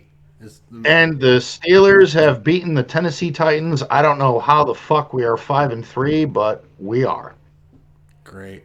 No explanation. I'm making macaroni and cheese. That's what I'm making. Mac and cheese on Thanksgiving, huh? I've heard people have been doing that. Yeah. It's a starch fest. Yeah, between mashed potatoes and stuffing, and of course dinner rolls. Yeah. Ooh, nice warm buttery rolls. Yeah. All right, So you're making me hungry. Look at all that gravy and juices. Mm-hmm.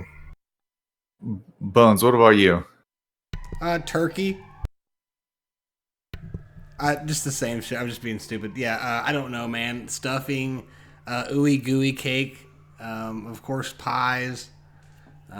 We just do the traditional stuff. Nothing like out of the ordinary. Stuffing, mashed potatoes, rolls, ham, turkey. So, Crafting Way answered his own question and said, "We brine a turkey every year using Alton Brown's recipe: Terry Crews mac and cheese, green bean casserole, deviled eggs, Hawaiian rolls, and a different cheesecake." So that all sounds pretty good. Now you got me hungry, so let's get the hell off here so I can eat. Yeah. Last question. Last question. There we go. What was your least favorite non-GL squad to face this last 3v3? None of them. Sear and Malicos. Yeah. I don't really have in 3v3 any team. It was mainly the powerhouse teams that got me. It was really not the off ones. I had everything for. Usually if you had the counter, you go in there and go kick its ass. But yeah, this one was more about those datacrons and those main teams that gave us all fits. I didn't really run into any we're not Ram. Who doesn't know what Tuscans do or get his ass kicked by bounty hunters. So. I am. That's exactly how I play. I got into Tuscans the other day, and I texted Vaughn. I was like, "Why the hell were they stunning me every time I attacked them?" Oh my dear Lord! I learned my lesson. My least favorite 3v3 teams were Rex, Fives, Captain Rex, and this round I failed against Riva, Ninth Sister, Grand Inquisitor. Or not Ninth Sister, Seventh Sister and Grand Inquisitor. They fucked my Treya up a couple times. Went straight after Treya and killed her, and then it went sideways. So that squad gave me some headaches a couple rounds, but yeah. Old man, you got one to add? No, sorry, I've been slightly distracted. I thought the Steeler game was over, but it's not. Somehow they got a first down and are still driving. Well, let's go ahead and wrap this one up so you can finish the game then. Let's do it. All right. Everybody, thank you for coming on and hanging out with us for tonight. I personally want to thank Ranger. He's been on the show several times. Thank you very much for taking your personal time to hang out with us, Ranger. Greatly appreciate it. You are always welcome here with the Scoundrels. That's all I've got. Everyone else say their goodbyes, and that'll be it. Thank you all once again for coming by. Everyone who followed and subbed tonight. We always really appreciate it. Before you go, hit the fucking button. We've been trying to tell you, hit the fucking button, damn it. Like, subscribe, all that shit. Also, do it up. Before we let Ranger say his goodbyes, come check me out in Bones88. I have that new account. I want to show it off. I'll probably be streaming tomorrow. Getting GAC defense prepped and all that, even though I don't know what the hell I'm doing. But it'll be fun. So, Ranger, you want to do your, tell them where to find you and all that stuff, man? Yeah, find me streaming Monday through Thursdays and Fridays on Reality Skewed Gamers, the channel. Been doing it for a long time. That's kicked off. And then Saturdays on the YouTube channel. We have one on Twitch. On YouTube, I do Jedi Academy. We also have the other channel, Reality Skewed Gamer Variety Gaming, where you can check out some of the other games we're playing. Mainly the RC channels for SWGOH, Star Wars games, that kind of stuff. And then on the YouTube channel, it's the same thing. It's just mainly SWGOH and Star Wars related. Do lore videos on there that I uploaded to YouTube. So you can check out all that stuff. And yeah, that's where you can check out me. Monday through Thursday, I do the lunch stream in the afternoons. And then Wednesday, we do the big stream. We cover the latest news and stuff on the main channel. And then Fridays is... it's the Heinz pre-stream with me and Ram. We rotate weeks. And one week we're on his, and then the next week we're on mine. So this week it's on mine. And then we go right into Heinz and his antics. So there you go. Yeah, and definitely Saturday, late morning, Jedi Academy Ranger has other content creators on. I've been on there, chewing the fat, talking SWGOH. It's a good Yeah. time. Definitely check out his stuff. And once again, Absolutely. man, we really appreciate you, brother. I know it's a long stream and it goes on for a while, so we Yeah. really appreciate your time, man. We That's appreciate all it. right. Anytime, man. That's what we But do. hey, man. you don't have to do any shoeys on this show. Yet. We won't make you. Fans will find a And way. for those of man. you in the chat, don't even fucking think about it. You leave the man alone. Nah. Go to I'm his- a All good right, boy. leave the man alone. He does enough of those on his own shit. He's My not God. doing it here. Yeah.